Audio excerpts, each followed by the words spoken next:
Si Chris ay kasalukuyang nagmamaneho ng kanilang minivan patungo sa Maynila. Ito ang unang pagkakataon na ipapakilala siya ng kanyang asawa sa mga magulang nito.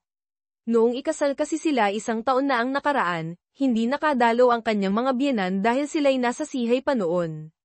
Pagkatapos ng kasal, dinala na ni Chris ang kanyang asawa sa probinsya kung saan naroon ang kanyang trabaho sa agrikultura. Nagpapasalamat siya at hindi naman tumutol ang kanyang misis. Ilang oras din ang kanilang biyahe bago nila narating ang Maynila. Pagkalipas ng ilang minuto, nasa harap na sila ng isang malaking bahay na may lumang disenyo. Sa pagkakaalam ni Chris, nag-iisang anak lamang ang kanyang misis na si Sofia, kaya siguro ganoon na lamang katahimik ang bahay. Pagkaparada ng van, sinalubong sila ng isang matandang lalaki. Hula ni Chris, ito ang papa ni Sofia. Marami na itong puting buhok, at iyon kaagad ang napansin niya. Ipinakilala nga siya ng kanyang misis, at hindi siya nagkamali ng hula. Ang papa ni Sofia ay magiliw naman siyang kinamusta. Mukhang maluwag sa loob ang pagtanggap nito sa kanya, kaya wala naman silang magiging problema. Sumunod na sila sa pagpasok ng kanyang biyenang lalaki, dala-dala niya ang kanilang mga gamit. Mananatili sila roon ng mahigit pa sa 1 buwan. Pagbibigyan na lamang niya ang kanyang misis, alam niyang nangungulila rin ito sa sarili nitong pamilya. Hindi naman siguro sa lahat ng oras ito ang nag-iintindi sa kanya. Nang marating ang malawak na sala, itinanong ng kanyang misis kung nasaan ang kanyang mama. Nakangiting sumagot ang biyena niyang lalaki at naroon daw sa kusina at kasalukuyang nagluluto ang ina ni Sofia. Hindi iyon gaanong pinansin ni Chris, at sa halip, inilibot niya ang paningin sa loob ng bahay. Luma na iyon ngunit malinis at alagang-alaga ang mga antek na kagamitan. Maya-maya pa ay nakita niyang lumabas mula sa kusina ang isang sexing babaeng nakasuot ng sandong kulay maroon. Maputi ito at nakalugay ang alon-along buhok. Sa tansya ni Chris, naglalaro sa 40 ang edad nito, ngunit ang kaagad na napansin niya ay ang kakaibang karisma at ganda ng babae. Nagulat pa siya nang sinalubong ito ng kanyang misis at saka nagyakap ang dalawa. Napag-alaman niyang ang babaeng iyon pala ang mismong ina ng kanyang misis. Halos hindi makapaniwala si Chris, kung titingnan tila magkapatid lamang ang dalawa. Hindi niya alam na malaki pala ang agwat ng edad ng mga magulang ni Sofia. Ang hindi maintindihan ni Chris ay kung bakit siya napako sa kanyang kinatatayuan. Nagtataka na ang mga tao sa paligid niya sapagkat binati na pala siya ng kanyang biyenang babae. Halatang masiyahin ito at in-entertain siya ng husto. Ngunit ano iyong nararamdaman ni Chris? Hindi niya maisip na mas maganda pa ang ina ng kanyang asawa kaysa sa anak nito. Mas may maibubuga ang katawan ng ginang, payat kasi ang kanyang misis habang bilugan naman ang katawan ng mama nito. Nakakapanggigil kapag ganoon. Ipinilig na lamang ni Chris ang kanyang ulo, kung ano-ano na kasi ang kanyang iniisip. Para bang nagkakaroon siya ng pagnanasa mismo sa kanyang biyenang babae. Hindi niya namalaya na sabay na pala silang kumakain sa mahabang mesa. Natikman niya ang pagkaing niluto ng kanyang biyenang babae, at masasabi niyang nagmana nga rito ang kanyang misis. Ngunit dahil original ang ina nito, mas masarap itong magluto kaysa sa kanyang asawa. Pinuri niya ang luto ng kanyang biyenan, dahilan kung bakit napangiti ito ng matamis. Hindi niya alam ngunit nagagandahan siya sa lahat ng kilos ng ginang. Tila ba isa itong dalaga na nag-blush nang pinuri niya ang luto nito. Siguro hindi nahalata ng kanyang misis at ng papa nito ang tensyon na nararamdaman niya sa tuwing napapatitig siya sa ginang. Pinilit ni Chris na umakto ng natural, nakakahiya naman kapag may nakahalata sa kanyang kilos. Hindi niya dapat pinag-iisipan ng ganoong bagay ang sariling ina ng kanyang misis. Nagsisisi tuloy siya kung bakit pa siya lumuwas at nararamdaman niya ngayon ang mga kakaibang pakiramdam na iyon. Natapos ang pagkain at 6:00 na ng gabi, ganoon kaaga ang kanilang hapunan sapagkat masyado silang nagutom sa biyahe. Tumungo sa isang bakanteng silid ang kanyang misis kung saan niya inilagay ang kanilang mga gamit, habang ang biyena naman niyang lalaki umakyat na rin sa kanilang silid. Naiwan siya sa kusina at naroon ang ginang, naghuhugas ito ng plato at tahimik lamang na nagmamasid si Chris. Napapalunok siya, kahit sa ang anggulo talagang napakaganda ng hugis ng katawan ng ginang. Idagdag pa na hapit ang suot nitong leggings, perpekto ang hugis ng binti at ang balakang nitong hindi katulad ng kanyang asawa. Hindi alam ni Chris kung saan siya kumuha ng lakas upang tumayo. Akma na sana siyang aalis ngunit natagpuan niya ang sarili na lumapit sa ginang. Napalingon naman ito sa kanya at napangiti sabay tanong kung ano ang kanyang kailangan. Nautal si Chris sa pagkakataong iyon. Ano nga ba ang kanyang kailangan? Wala siyang maisip na ibang dahilan kaya sinabi na lamang niyang tutulungan niya ito sa paghuhugas ng mga plato. Napatawa naman ang ginang at sinabing tapos na siya at hindi na kailangan. Magpahinga na lamang daw siya at alam nitong pagod siya sa biyahe. Muntik nang batukan ni Chris ang kanyang sarili. Hindi man lang niya napansin na nagpupunas na ng lababo ang kanyang biyenan at tapos na sa paghuhugas ng plato. Nakakahiya ang ginawa niya. Gayunpaman, hindi niya pa rin magawang humakbang at umalis sa harapan ng ginang. Tila siya sinasaniban ng masamang espiritu sapagkat nakatitig siya sa magandang hugis ng balakang ng ginang. Gustong-gusto niyang ihap doon ang kanyang mga kamay. Hanggang sa marinig niya ang boses ng kanyang asawa at tinatawag na siya. Doon lamang nagising si Chris. Nagawa niyang humakbang at tumungo sa silid kung nasaan ang kanyang asawa. Inayos na pala nito ang kama ang tutulugan nilang mag-asawa. Ang totoo hindi naman siya nakaramdam ng pagod at mas lalong hindi pa siya inaantok. Ngunit dahil inanyayahan na siya ng kanyang asawa na matulog na, wala na siyang nagawa pa. Maya-maya lang nagawa niyang itanong sa kanyang asawa kung ilan ba ang agwat ng edad ng mga magulang. Narinig niyang tumawa ang kanyang asawa tsaka inayos ang kanilang kumot.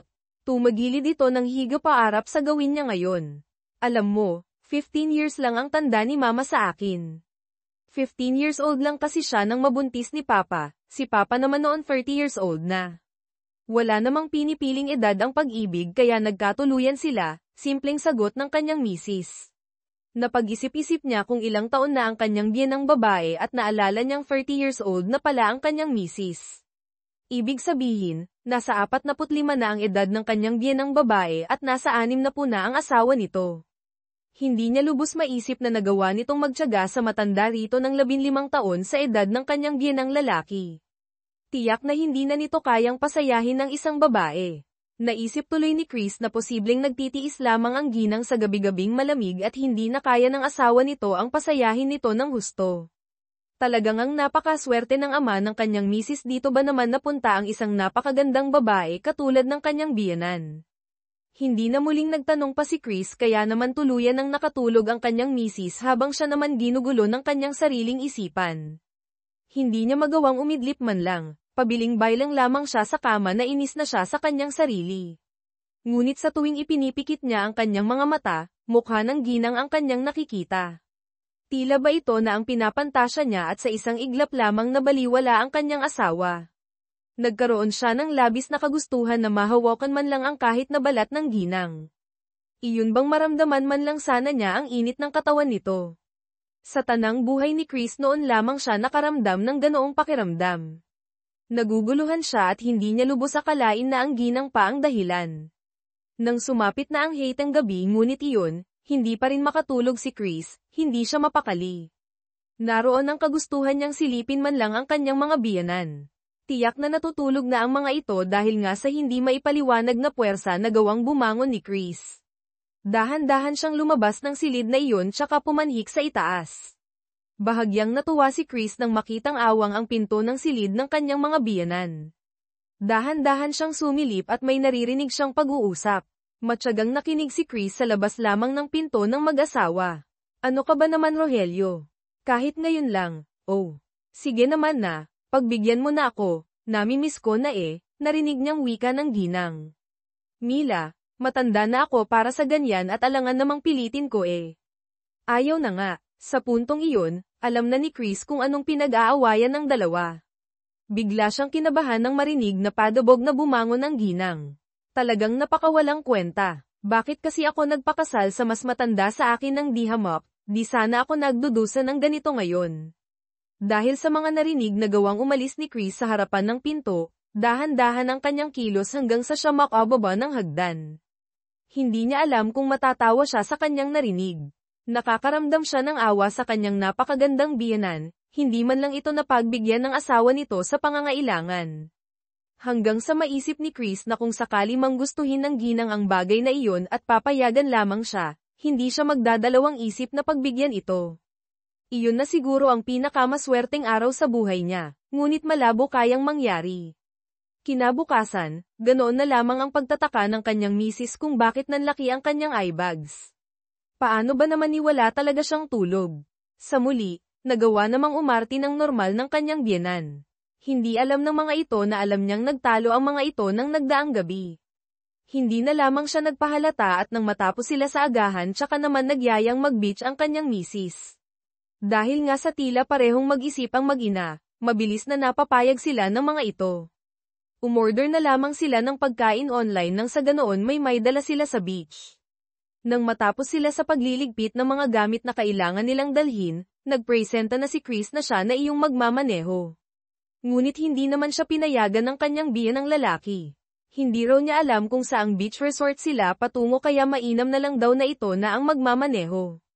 Hinayaan na lamang ito ni Chris at tama naman ito, wala pa siyang alam sa pasikot-sikot sa lugar ng mga ito. Hindi na napansin ni Chris kung ilang minuto rin ang binyahe nila bago nila marating ang isang resort kung saan walang masyadong tao. Ipinark ng kanyang biyenan ng sasakyan kaya naman nauna ang mag-ina upang kumuha ng cottage. Siya naman kinuha ang kanilang mga gamit upang sumunod sa mag-ina. Isang hindi kalakihang cottage ang kanilang nakuha. May 2 silid iyon sapagkat balak nilang mag-overnight doon. Bakas naman ang saya sa mag-ina at natutuwa si Chris na nakikitang masaya ang kanyang asawa at ang ginang. Gayunpaman, hindi mawala-wala ang berdeng kaisipan ni Chris ukol sa ginang. Nagpa siya ng magtampisaw sa dagat ang mag-ina at halos hindi makahinga si Chris. Nagtupad at talagang kitang-kita niya ang worry namin nitong ganda. Napakahat nitong tignan at talaga namang mapapalingon ang sino mang lalaking madadaanan nito. Dinaig pa nito ang kanyang asawa na isang maikling short lang ang suot at sandong may kanipisan ng tela. Halos ayaw nang kumurap pa ni Chris ng mga oras na iyon. Masayang nagsasaboy ng tubig dagat ang mag-ina na para bang magkaibigan lamang habang siya'y naroon at nakamasid sa mga ito, nangangarap kung kailan kaya niyang magagawang mahawakan man lang ang ginang hanggang sa mapaigtad si Chris nang kalabitin siya ng kanyang biyenang lalaki. Natuwa siya sa sinabi nito na, dahan-dahan lang sa pagtingin sa asawa mo na yan at hindi na yan mawawala sa iyo, patawa-tawa pang anito sa kanya. Hindi lamang nito alam na hindi ang asawa niya ang kanyang tinitignan kundi ang ginang. Medyo nahihiya naman siya kaya naman kinausap na lamang niya ang Ginoo. Nagkwento siya ng kung ano-ano tungkol sa kanyang asawa nang sa ganoon hindi nito mahalata ang pagnanasa niya sa ginang.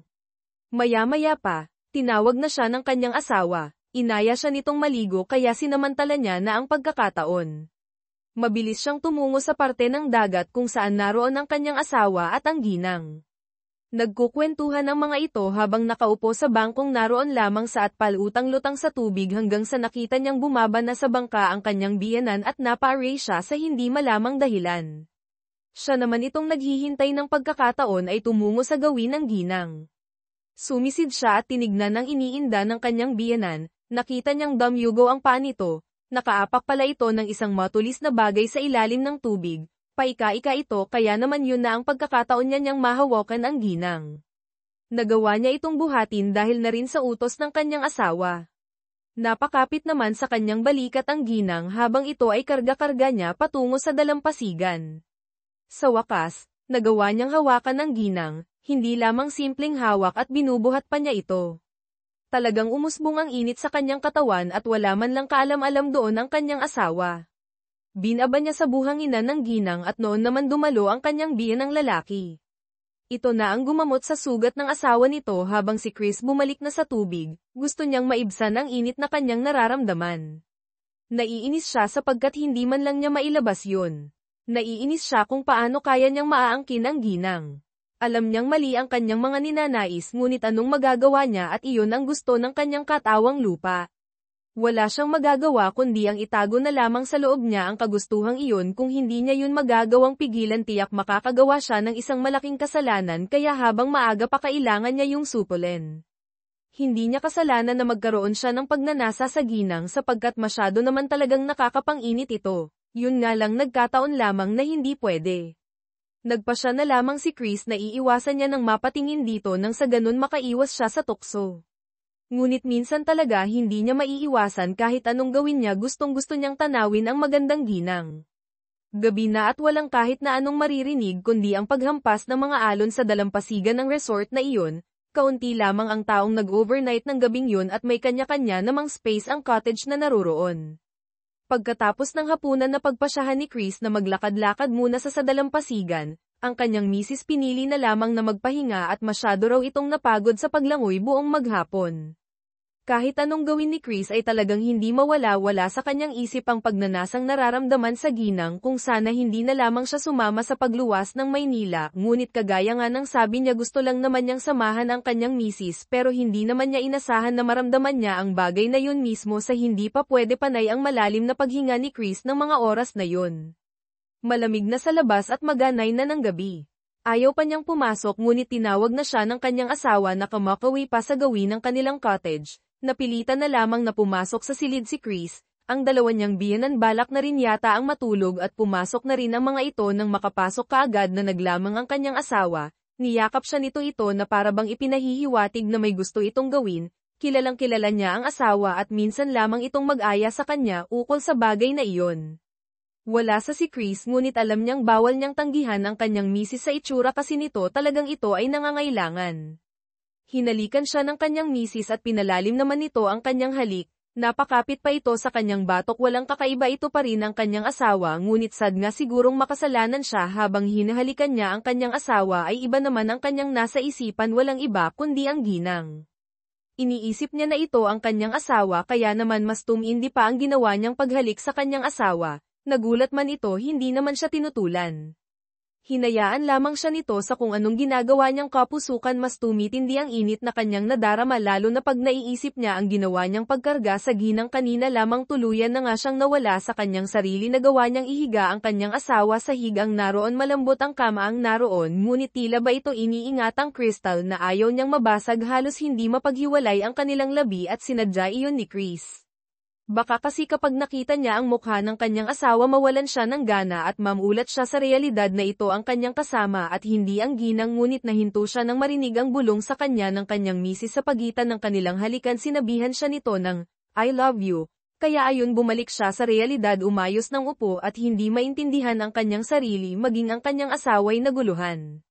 Tinanong pa siya nito kung ano ba ang problema ngunit hindi na siya sumagot at sa halip ay nahiga na ng makahigit sa kanya inaya ang kanyang asawa na kung maaari kinabukasan noon umuwi na sila sa probinsya kung magtatagal pa sila roon tiyak na magkakasala si Chris ayaw niyang tuluyang mawala sa kanyang sarili at magkasala siya sa mismong babaeng pinakasalan niya ngunit inasahan na niyang hindi papayag sa kagustuhan niya ang kanyang asawa isang buwan pa sila bago makauwi at natatakot si Chris natatakot siya sa mga posibleng mangyari oo nga't gusto yun ang kanyang isip ngunit ang kabilang parte ng kanyang isip ay kontra sa bagay na iyon mali ang naiisip niya ng gabing iyon hindi muling nakatulog si Chris nagugulo ang kanyang isip kaya naman naroon ang kagustuhan niya na lumabas upang makalanghap ng hangin habang kasi katabi niya ang kanyang asawa animoy hindi siya makahinga mabigat ang kanyang loob at hindi niya gusto yun ngunit tiniyak muna ni Chris na tulog ang kanyang asawa nang matiyak na mahimbing na ang tulog nito tsaka siya lumabas napabuga siya ng hangin at tumungo sa isa sa mga nakahilerang punong kahoy na may kalayuan sa mga cottage roon doon ay tahimik at malamig presko ang hangin at talagang makakapag-isip ng mabuti si Chris na upo siya sa nakausling ugat ng kahoy tsaka tumitig sa karagatan na nasisinagan ng buwan hanggang sa bahagya pa siyang nagulat na may tumapik sa kanyang balikat mula sa kaniang likuran. Hindi ka rin makatulog, sa narinig lumakas ang kabog ng dibdib ni Chris, ang babae tumabi sa kanyang pagkakaupo at ito'y walang iba kundi ang ginang. Ang ginang na talagang gusto niya manipis na pantulog lamang ang suot nito at hindi alintana ang lamig ng gabi. Napalunok si Chris sa ilalim ng sinag na buwan tila yata mas gumanda pa ito ramdam niya ang init na nagmumula sa katawan nito sapagkat isang dangkal lamang ang layo ng katawan nito sa kanyang katawan sa hindi malamang dahilan tila yata gaman ang pakiramdam ni Anju mas gusto niya ang ganoong pakiramdam ngunit hindi niya alam kung paano niya kakausapin ang ginang ng mga oras na iyon.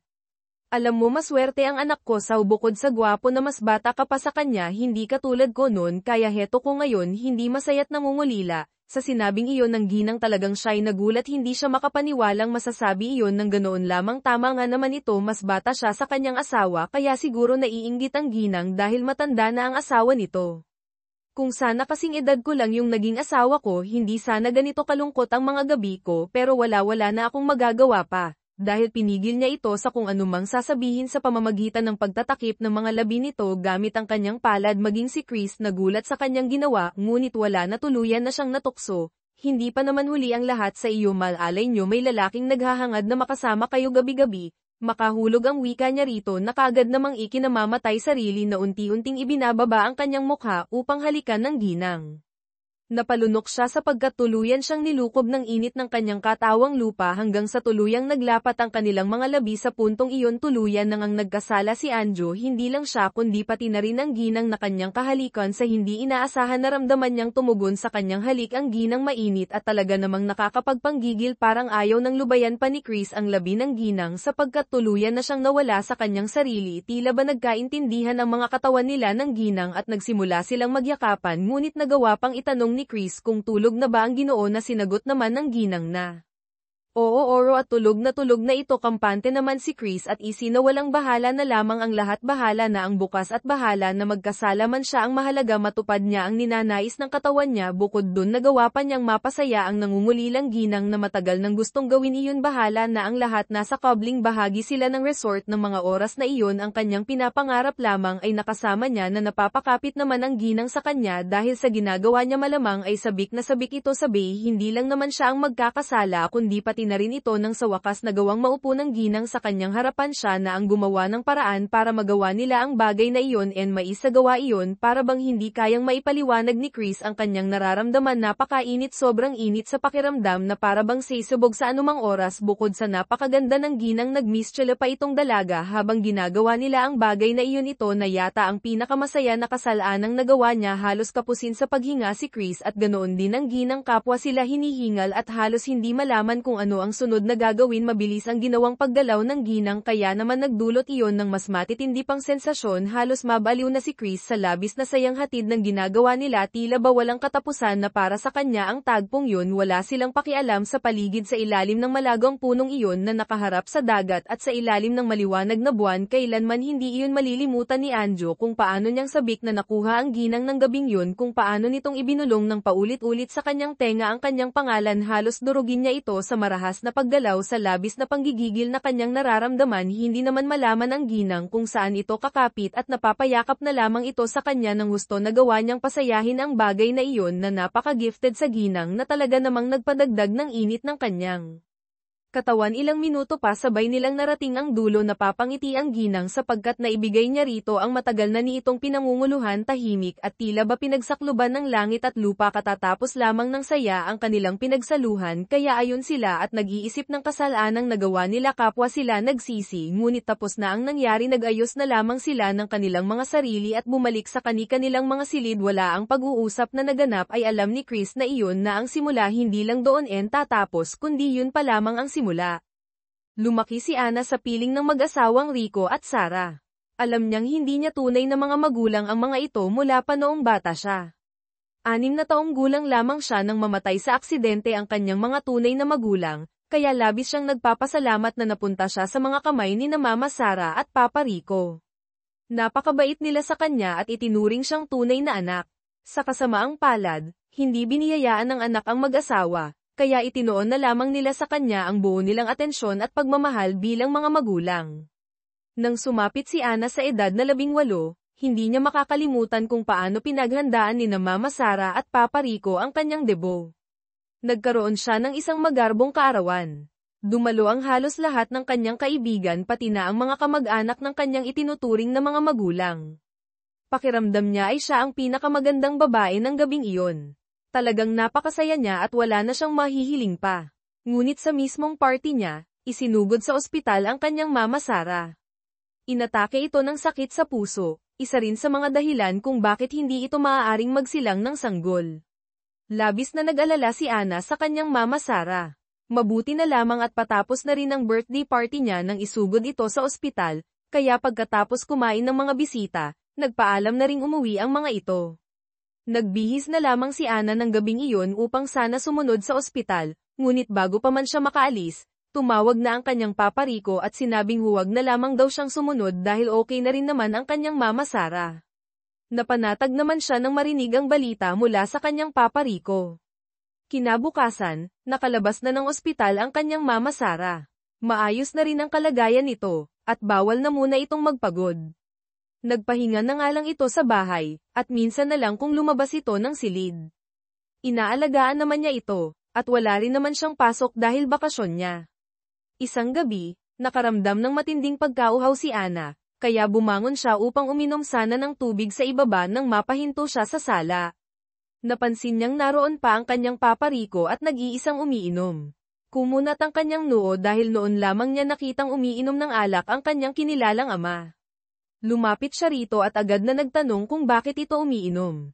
Halata sa kilos ng kanyang ama na tinatamaan na ito ng alak, dahil hinawakan pa siya nito sa pulsohan at iniupo sa tabi nito.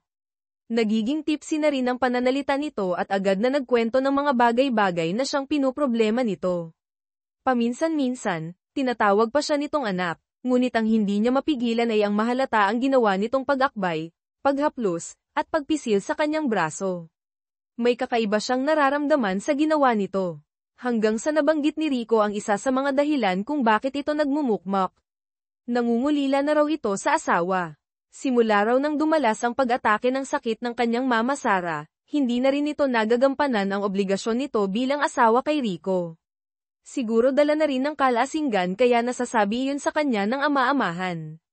Napalunok siya at hindi alam kung ano ang kanyang sasabihin, hanggang sa tuluyang mabasag ang boses ni Rico sabay sabing, "Pwede mo ba akong tulungan? Mababaliw na talaga ako." Hindi alam ni Ana kung anong tulong ang nais ni Rico, ngunit may ideya na siya kung ano iyon. Naisip niyang nababaliw na nga ito sapagkat maging siya ay nagawa nitong sabihan ng ganoon.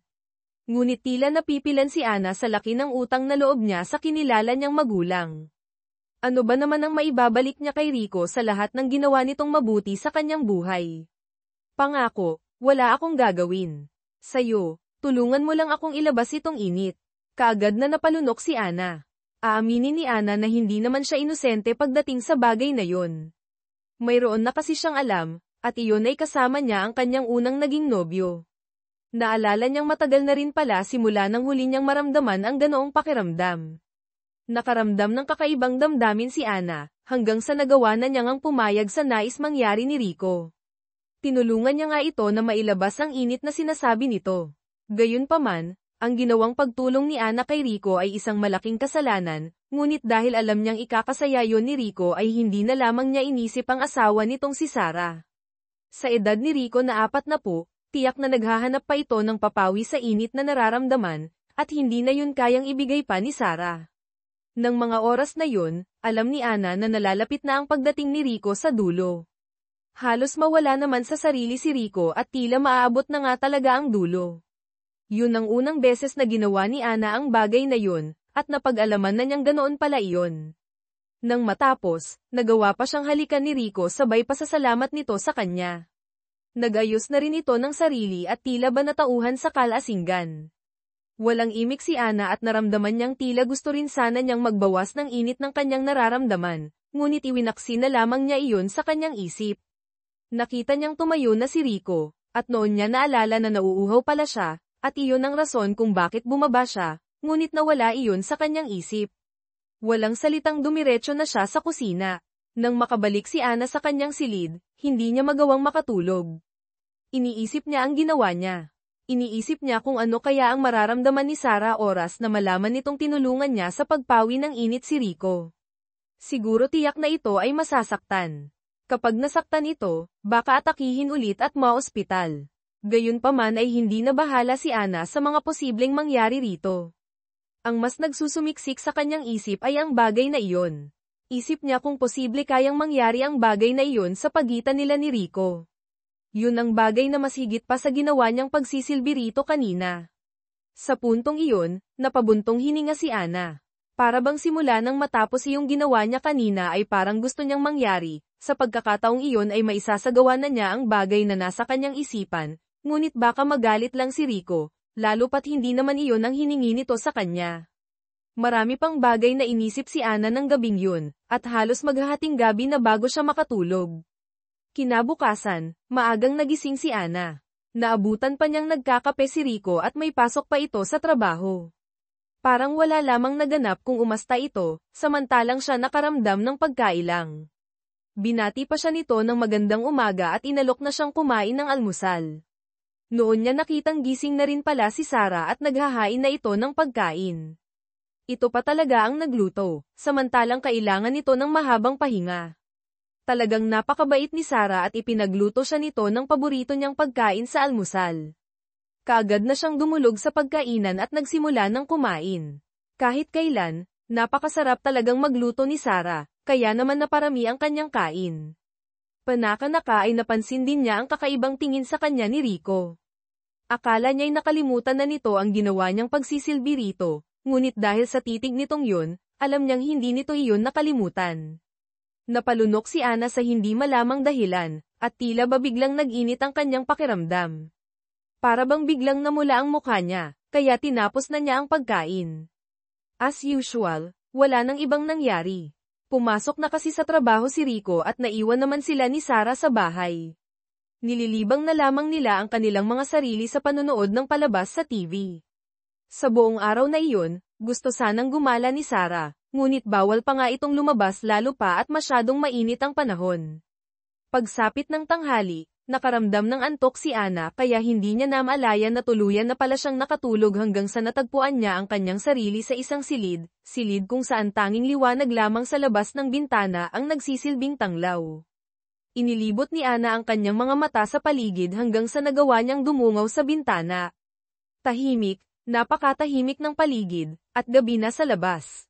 Maliwanag na maliwanag ang buwan sa labas, at iyon pala ang nagsisilbing liwanag sa loob ng silid na yun. Hanggang sa narinig niyang bumukas ang pinto, kaya napalingon siya sa gawin noon at nakita niya si Rico. Kaagad na naglakbay ang mga mata ni Ana kay Rico, napapalunok pa siya hanggang sa unti-unti nang lumapit sa kanyang gawi si Rico. Noon lamang niya nagawang pansinin ang gwapo nitong mukha. Para bang sa tinagal-tagal ng panahon, noon lamang siya nakaramdam ng kakaibang damdamin para rito. Maya-maya pa nga, nagawa na siya nitong hawakan sa kanyang magkabilang braso, at kaagad na damaloy ang init sa buo niyang katawan. Sa puntong iyon, nakaramdam ng pagsikip sa paghinga si Ana at hinihintay ang susunod pang gagawin ni Rico. Nagkatitigan sila, at noon lamang niya napansin ang magandang pares ng mga mata nito na animoy namungusap. Para bang lihim na nagkakaintindihan ang kanilang mga mata hanggang sa unti-unti ay palapit na ng palapit ang mga labi nila sa isa't isa. Muling napalunok si Ana. Ramdam na ramdam niya ang pagmamahal ng bawat ginagawa ni Rico. Ramdam na ramdam niya ang bawat init hanggang sa tuluyang naglapat ang kanilang mga labi at mas sumiklab pa ang init na nararamdaman ni Ana, dahilan kung bakit napakapit na siya kay Rico. Kaagad na siyang tumugon sa bawat halik nito. Nagmistyala silang uhaw na uhaw sa isa't isa at hindi magawang pakawalan ang kanilang mga sarili. Halos hindi niya malaman ang susunod niyang gawin, at nais na lamang niyang magpaubaya sa mga susunod pang mangyayari. Ang maliwanag na buwan na nagmumula sa labas ng bintana ay mas nakadagdag pa sa excitement ni Ana. Pakiramdam niya ay nasa labas na siya ng mundo at malayo sila sa lahat. Hanggang sa isang tapik ang nagpagising sa kanya, dahilan kung bakit siya nagising sa realidad. Panaginip, isa lamang palang panaginip ang lahat, at ginaisang pa siya ni Sarah. Isa lamang ang naramdaman ni Ana, labis na pagkadismaya. Ngunit wala siyang magagawa, ramdam niya na handa na siya sa ganoong bagay, ngunit panira talaga si Sarah. Napilitan na lamang siyang bumangon at napagtantong 4:00 na pala ng hapon. Nakaramdam siya ng gutom kaya naman kaagad niyang kinain ang merienda na ginawa ni Sarah. Nakakabagot din pala ang pumirmi sa bahay at palagi na lang siyang walang ginagawa. Nasa tamang edad na siya kaya pwede na sana siyang magka-boyfriend ngunit sadyang hindi siya ligawin. Hindi naman sa hindi siya maganda, pero talagang hindi siya lapitin ng mga lalaki, siguro dahil sa puro libro lamang ang kaharap niya at hindi niya na magawang magpaganda. Kaya nga rin siya iniwanan ng kanyang unang naging kasintahan dahil sa panay pag-aaral ang kanyang inaatupag. Pasado 7 na ng gabi nang makauwi si Rico galing sa trabaho. Sakto at kakain na sila ng hapunan, at may daladala rin itong pagkain na inorder pa nito sa paborito nilang fast food restaurant. Laking tuwa ni Ana at hindi talaga nakalimutan ni Rico ang paborito niyang minatamis. Nagsimula na nga silang kumain ng hapunan at panay naman ang kwento ni Rico kay Sarah ukol sa mga nangyari sa buong araw nito sa trabaho hanggang sa nabanggit ni Rico na balak nitong mag-leave ng 2 linggo sa pinagtatrabahuhan nang sa ganoon daw maalagan nitong mabuti ang asawa. Nakaramdam naman ng galak si Ana at nagplano rin ng kinilala niyang mga magulang na mag-unwind sa dagat. Kaagad namang pumayag si Sarah at makakabuti rin daw iyon sa kanya at kailangan niya rin iyon, Lalo pa at bakasyon na nga at wala nang pasok. Hanggang sa natapos na sila sa pagkain at nagpresenta na siya na lamang ang maghuhugas ng kanilang pinagkainan. Iyon naman talaga ang palagi niyang ginagawa sa bahay at kailangan na ring magpahinga ng maaga ni Sarah kaya tumayo na ito at pumanhik na sa itaas. Naiwan nga siya sa kusina, sinimulan na lamang niyang maghugas ng plato at magligpit na rin ng kalat sa kusina hanggang sa naalala niya ang panaginip niya kaninang tanghali. Napahinto siya sa ginagawa at napaisip. Naisip niya si Rico kanina habang kumakain sila, iba na ang pakikitungo nito sa kanya para bang lahat ng sinasabi nito may halo ng lamang, maging ang bawat tingin nito sa kanya. Sa hindi malamang dahilan, napangiti si Ana hanggang sa mga oras na iyon kasi ramdam niya na parang totoo ang nangyari sa kanyang panaginip. Nagmistyala na siyang timang habang nakatinging mag-isa sa harapan ng lababo hanggang sa marinig niya ang boses ni Rico na muntik pa niyang ikagulat. Napalingon siya at nakita ito sa kanyang likuran. Hindi ka pa ba tapos dyan? Malambing at mahina nitong tanong sa kanya. Mayroon siyang kakaibang tono na nolanagan sa naging tanong na iyon. Malapit na po.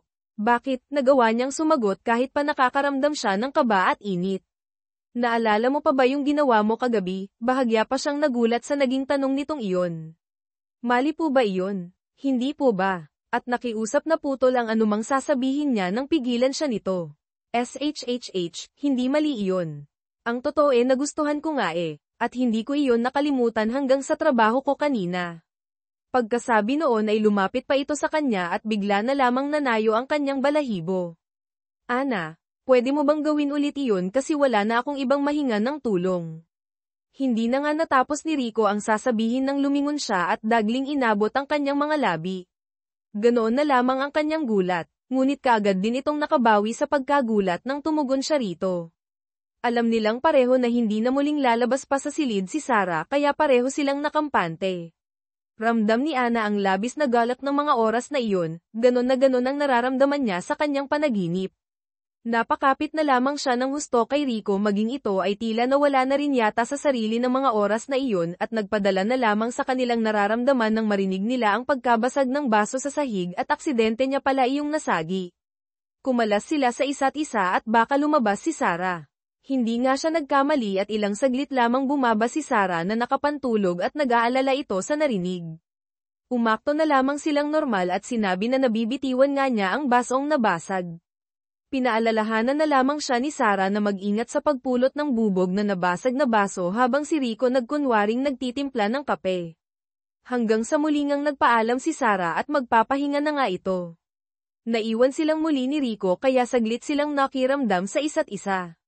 Natapos na nga ni Ana ang pagliligpit ng nabasag na baso at maging ang paghuhugas ng mga plato ay dali niya.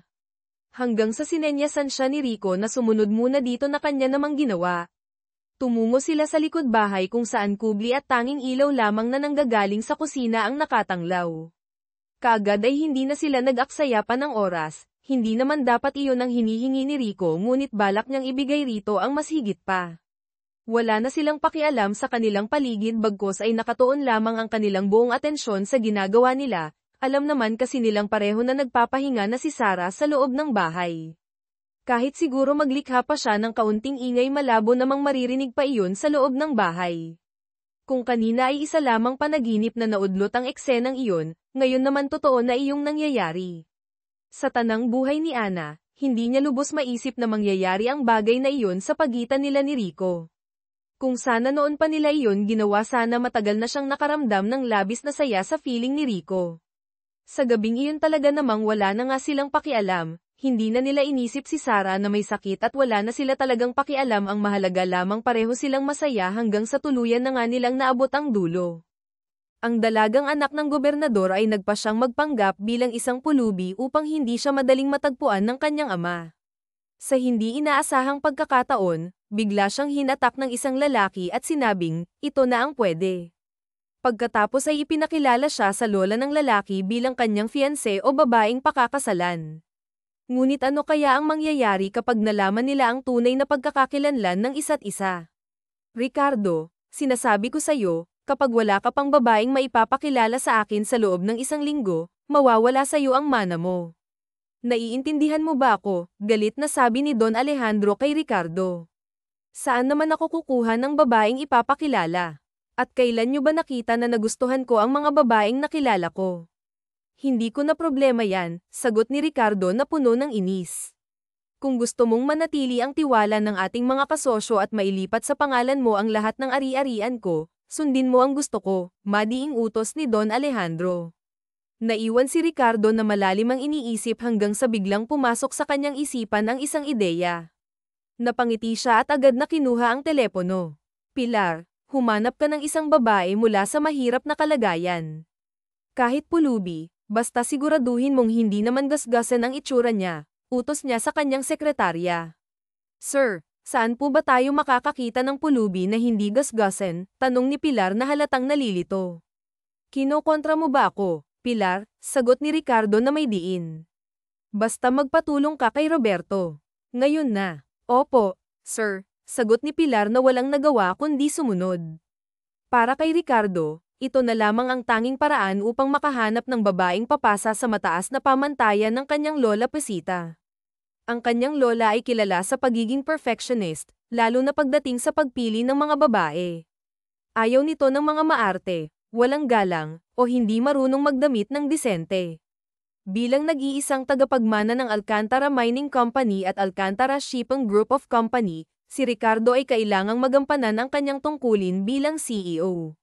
Sa edad na 32, naipasa na sa kanya ang pamamahala ng kanilang negosyo, at sa loob lamang ng isang taon, napalago niya ito ng husto. Ngunit sa kabila ng kanyang tagumpay, ang pagpapakilala ng isang babaeng pulubi sa kanyang lola ang tila pinakamahirap na hamon na kanyang haharapin. Ricardo, anong kalokohan ito? Saan ka makakakita ng pulubi na may taste? Tanong niya sa sarili habang iniiling ang ulo. Ngunit sa kabila ng lahat, determinado siyang magtagumpay sa planong ito. Ilang araw nang palaboy si Sheena sa mga lansangan. Sa araw-araw, ang kanyang pagkain ay puro pagpag, mga tirang pagkain mula sa mga mayayamang customer ng isang restaurant na madalas nilang tambayan ni Elena, ang dalagang nakilala niya mula nang maglayas siya mula sa kanilang tahanan. Kailangan niyang magmukhang pulubi at madungis upang hindi siya matagpuan ng kanyang ama. Oo, mayaman sila. Anak siya ng isang gobernador na kilalang-kilala dahil sa mga kontrobersya ng korupsyon. Ayaw niyang mag-asawa muli ang kanyang ama, ngunit wala siyang nagawa nang dalhin nito ang Kiraida sa kanilang bahay. Dahil hindi na niya kinaya ang sitwasyon, lumayas siya nang walang dalang anuman kundi ang kwintas na alaala ng kanyang yumaong ina at kaunting pera. 5 taong gulang pa lamang si Sheena nang maaksidente ang sasakyan ng kanyang mga magulang. Tanging ang kanyang ama lamang ang nakaligtas. Bagamat nawala ang kanyang ina, hindi siya pinaramdam ng kanyang ama na may kulang sa pagmamahal. Binuhos nito ang lahat ng atensyon at pag-aaruga sa kanya. Lumaki siyang puno ng pagmamahal mula sa ama. Ngunit nitong huli, hindi niya matanggap ang desisyon nitong magpakasal muli. 1 taon na lang sana at matatapos na ni Sheena ang kursong abogasya, ngunit tila malabo na itong mangyari dahil sa kanyang paglayas. Habang buhay na nga siguro siyang magiging palaboy. Napadpad siya sa Batangas, sakay ng bus. Bumaba siya sa terminal nang walang kaalam-alam sa lugar, at dahil limitado ang kanyang dalang pera, napilitan siyang maging palaboy. Kinailangan niyang kumain ng mga tirang pagkain, magkalakal ng basura, at magtiis sa hirap upang mabuhay. Sa kasalukuyan, pansamantala siyang nakikitira sa bahay ni Elena, isang maliit, masikip, at mabahong barong-barong. Malayo ito sa marangya at komportableng buhay na nakasanayan niya noon. Ngunit wala siyang karapatang magreklamo dahil nakikituloy lamang siya. Ate Sheena, nag-iisip ka na naman. Tulog na tayo, maaga pa tayo bukas sa tindahan ni Aling Kuring. Sayang din yung kikitain natin doon, masiglang sabi ni Elena, na may ngiti sa labi. Naiisip ko lang, kumusta kaya si Daddy? Hinahanap niya kaya ako, sagot ni Sheena, habang malalim ang iniisip. Taiman ka talaga, ate. Nagpapanggap kang ang pulubi, nagtitiis kang madumi ang maganda mong mukha para lang hindi ka matagpuan ng daddy mo, tapos ngayon iniisip mo siya. Bakit, ate? Ayaw mo na ba rito? Tanong ni Elena, na may halong biro. Tumingin si Sheena sa kanya at umiling. Nami-miss ko lang si daddy, pero ayaw ko pang umuwi sa amin. Ayaw kong makita ang bago niyang asawa, sagot ni Sheena, sabay tayo. Matulog na tayo. Kinabukasan, maagang nagising sina Sheena at Elena. Matapos maligo, isinuot ni Sheena ang kanyang butas-butas na damit at pantalon. Nagtimpla siya ng kape, isang bagay na noon lang niya naranasan mula ng Maglias. Sa dati nilang tahanan, laging hot choco ang iniinom niya tuwing umaga. Kumuha siya ng bahaw na kanin at sinabaw ng kape. Mabuti na lang at may natira pang tuyo mula kagabi. Sabay silang kumain ni Elena, pinaghati-hatian ang bahaw na kanin at tuyo. Pasalamat sila na hindi pagpag ang kanilang pagkain ngayon, dahil malaki ang kinita nila kahapon sa pangangalakal at paghingi ng barya. Eksaktong alas 5 ng umaga nang dumating sila sa palengke. Kinuha sila ni Aling Kuring upang tumulong sa kanyang munting karenderya. Tinanggap nila ang trabaho kahit nakilala si Aling Kuring sa pagiging kuripot magbigay ng sahod, dahil ang kapalit nito ay libreng pagkain. Sa bawat araw na lumilipas mula nang maglayas si Sheena mula sa kanilang tahanan, naranasan na niya ang lahat ng klase ng trabaho. Noong una, hindi niya kayang sikmurain ang pagkain ng pagpag, ngunit dahil kailangan niyang mabuhay, tiniis niya ang lahat. Ate Sheena, maaga pa naman. Doon muna tayo sa pwesto natin, maya na tayo umuwi, sabi ni Elena habang naglalakad sila pauwi. Tumango si Sheena, alam niyang sayang din ang kikitain nila. Malaking tulong ito upang makabili sila ng 5 kilong bigas at masarap na ulam. Sa ganitong paraan, hindi nila kailangang mag-alala tungkol sa pagkain sa susunod na araw. Pagdating nila sa kanilang pwesto, agad na umupo si Sheena sa isang gilid. Si Elena naman ay nagsimulang manghingi ng barya mula sa mga dumadaan. Nakakapagod ang ganitong klase ng trabaho, ngunit wala siyang ibang pagpipilian kundi ang magpatuloy sa ganitong buhay, kahit nalabag ito sa nakasanayan niya. Laking gulat ni Sheena nang biglang may naglagay ng 1,000 piso sa kanyang palad. Agad niyang tiningnan ang 2 taong nasa kanyang harapan, isang babaeng sexy at isang lalaking may edad na. Napaatras siya nang bigla na lang hawakan ng babae ang kanyang braso. Mas malaki pa ang mabibigay ng boss ko kung papayag ka sa gusto namin, sabi ng babae, na nagpakilalang si Pilar. Kumunat ang noo ni Sheena. Ano bang pinagsasabi niyo? At sino po ba kayo? Tanong niya, halatang naguguluhan. Huwag kang matakot, Ineng. Mabuti kaming tao, sagot ng lalaki. Ako nga pala si Roberto, family driver ng mga Alcantara, at siya naman si Pilar, Pilar ang kabayo, dagdag pa nito, na sinamahan ng ngiti.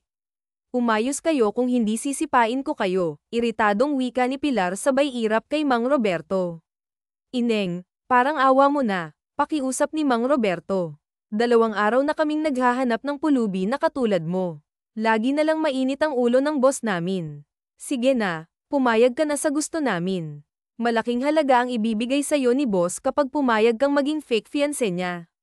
Fake fiancé? Ibig sabihin, magpapanggap akong fiancé ng boss ninyo, tanong ni Sheena, halatang naguguluhan. Oo, Ineng. Kaya pumayag ka na. Yung ibang detalye, si boss na ang magpapaliwanag sa'yo, sagot ni Mang Roberto. Magpapanggap ka lang naman, ate.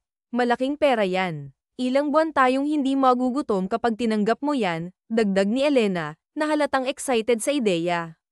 Napaisip si Sheena, ngunit hindi na rin siya nagdalawang isip. Pumayag siya sa alok ng 2. Kahit hindi niya kilala ang mga ito, sumama pa rin siya. Tama si Elena, malaking tulong ang pera sa kanila. Ilang araw din silang hindi mamamaalamos sa kalsada o kakain ng pagkaing pagpag. Dinala siya ng 2 sa isang bakanteng bodega. Nang inag ang kanyang tuhod habang tumigil siya sa paglalakad. Sindikato ba kayo? Bakit dito niyo ako dinala? Tanong niya, halatang takot na takot. Hindi, Ineng. Gusto ng boss namin na dito kayo mag-usap. Huwag kang mag-alala, walang mangyayari sa'yo na masama, sabi ng lalaki na may bar itong tinig, dahilan upang lalo pang manginig ang katawan ni Sofia. Ipinikit niya ang kanyang mga mata at taimtim na nagdasal. Ito na ba ang pulubing nakita ninyo? Tanong ng isang lalaki na may matapang na boses. Lumapit ito sa harapan ni Sofia, na noon ay nakapikit pa rin, at hinawakan siya sa baba. Kahit madungis, mababakas pa rin ang natatanging ganda may matangos na ilong, magandang hugis ng mga labi at kilay. Hindi ito mukhang pulubi. Dalhin siya sa bahay at bihisan, Pilar, mariing utos nito. Nagmulat ng mga mata si Sofia nang maramdamang wala na sa kanyang harapan ang lalaki. Hoy, sandali, sigaw niya, tinatawag ang lalaki. Sabi nitong mga alalay mo, babayaran mo raw ako ng malaki. Pumayag ako sa gusto ninyo dahil sa pera. Huminto ang lalaki at humarap sa kanya. Sa paglapit nito, hindi maiwasan ni Sofia ang mamangha sa taglay nitong kagwapuhan. Isang matipunong lalaki ang unti-unting lumapit sa kanya, na tila nagdadala ng presensyang nakakapangilabot at nakakabighani. Hindi ka rin pala mukhang pera, sabi ng lalaki na may bahid ng ngiti sa labi. Ganito ang usapan, 1,000,000 kapalit ng pagpapanggap mo bilang fiancé ko. At kung magaling kang umarte, dagdag na 1,000,000. Magsisimula ka bukas, at makukuha mo ang unang bayad sa parehong araw. Huwag kang atet, pulube, bulong ng lalaki kay Sofia, na agad namang umatras. May pamilya akong kailangang buhayin kaya kailangan ko ngayon ng pera. Mali ko bang isipin na naloko mo lang pala ako? Sagot ni Sofia na may taas kilay, kasabay ng pag-cross ng kanyang mga braso. Kita niya ang pagtaas-baba ng Adam's apple ng lalaki, ngunit imbes na matakot, mas lalo pa siyang naging matapang. Pilar, bigyan mo siya ng 1 sakong pera, utos ng lalaki.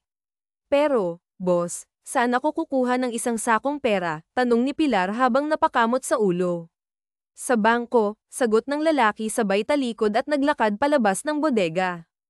Umuwi si Sofia sa kanilang barong-barong na may ngiti sa labi. Bumili siya ng lechong manok at 1 kilong lechong baboy. Alam niyang gising pa sina Elena sa mga oras na iyon. Kahit na kumain na ang mga ito, bumili pa rin siya ng masasarap na pagkain. Matagal na niyang pangarap na makabili ng ganitong ulam para matikman man lang ng pamilya ni na Elena. Pagdating niya sa bahay, sakto namang kumakain pa ang mga ito. Tuwang-tuwa sila nang makita ang dala niyang pagkain.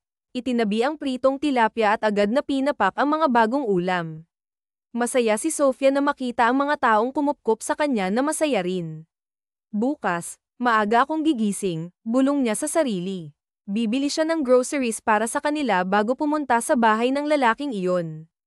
Plano rin niyang maghanap ng mauupahang bahay upang makaalis na sina Elena mula sa mabahong lugar na iyon. Ibibili niya rin sila ng kumpletong gamit sa bahay at mabibigyan ng pangkabuhayan. Aasikasuhin niya muna ang paglilipat nila dahil sa gabi pa naman siya kailangan ng lalaking iyon. Panahon na upang makabawi siya sa kabutihang ipinakita ng pamilyang ito. Nung mga panahong wala siyang masisilungan, hindi nagdalawang isip ang mga ito na kupkupin siya. Ngayon, panahon na upang maibalik niya ang kabutihang iyon.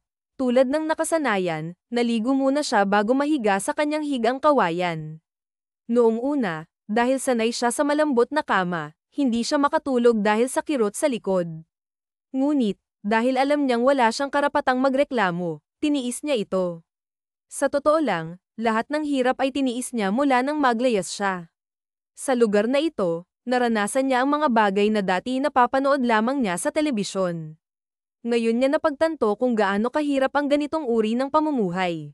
Napakaswerte niya at ipinanganak siya sa isang mayamang pamilya, kung saan lahat ng gusto niya ay nakukuha niya agad.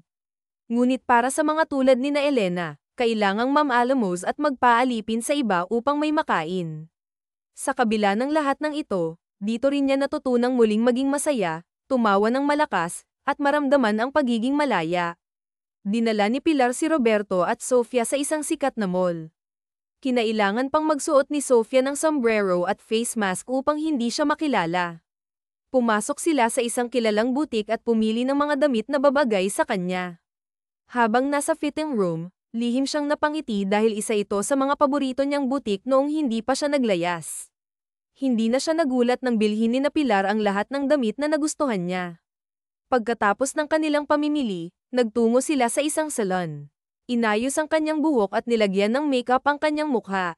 Pinili niya ang simpleng makeup na mas komportable siya.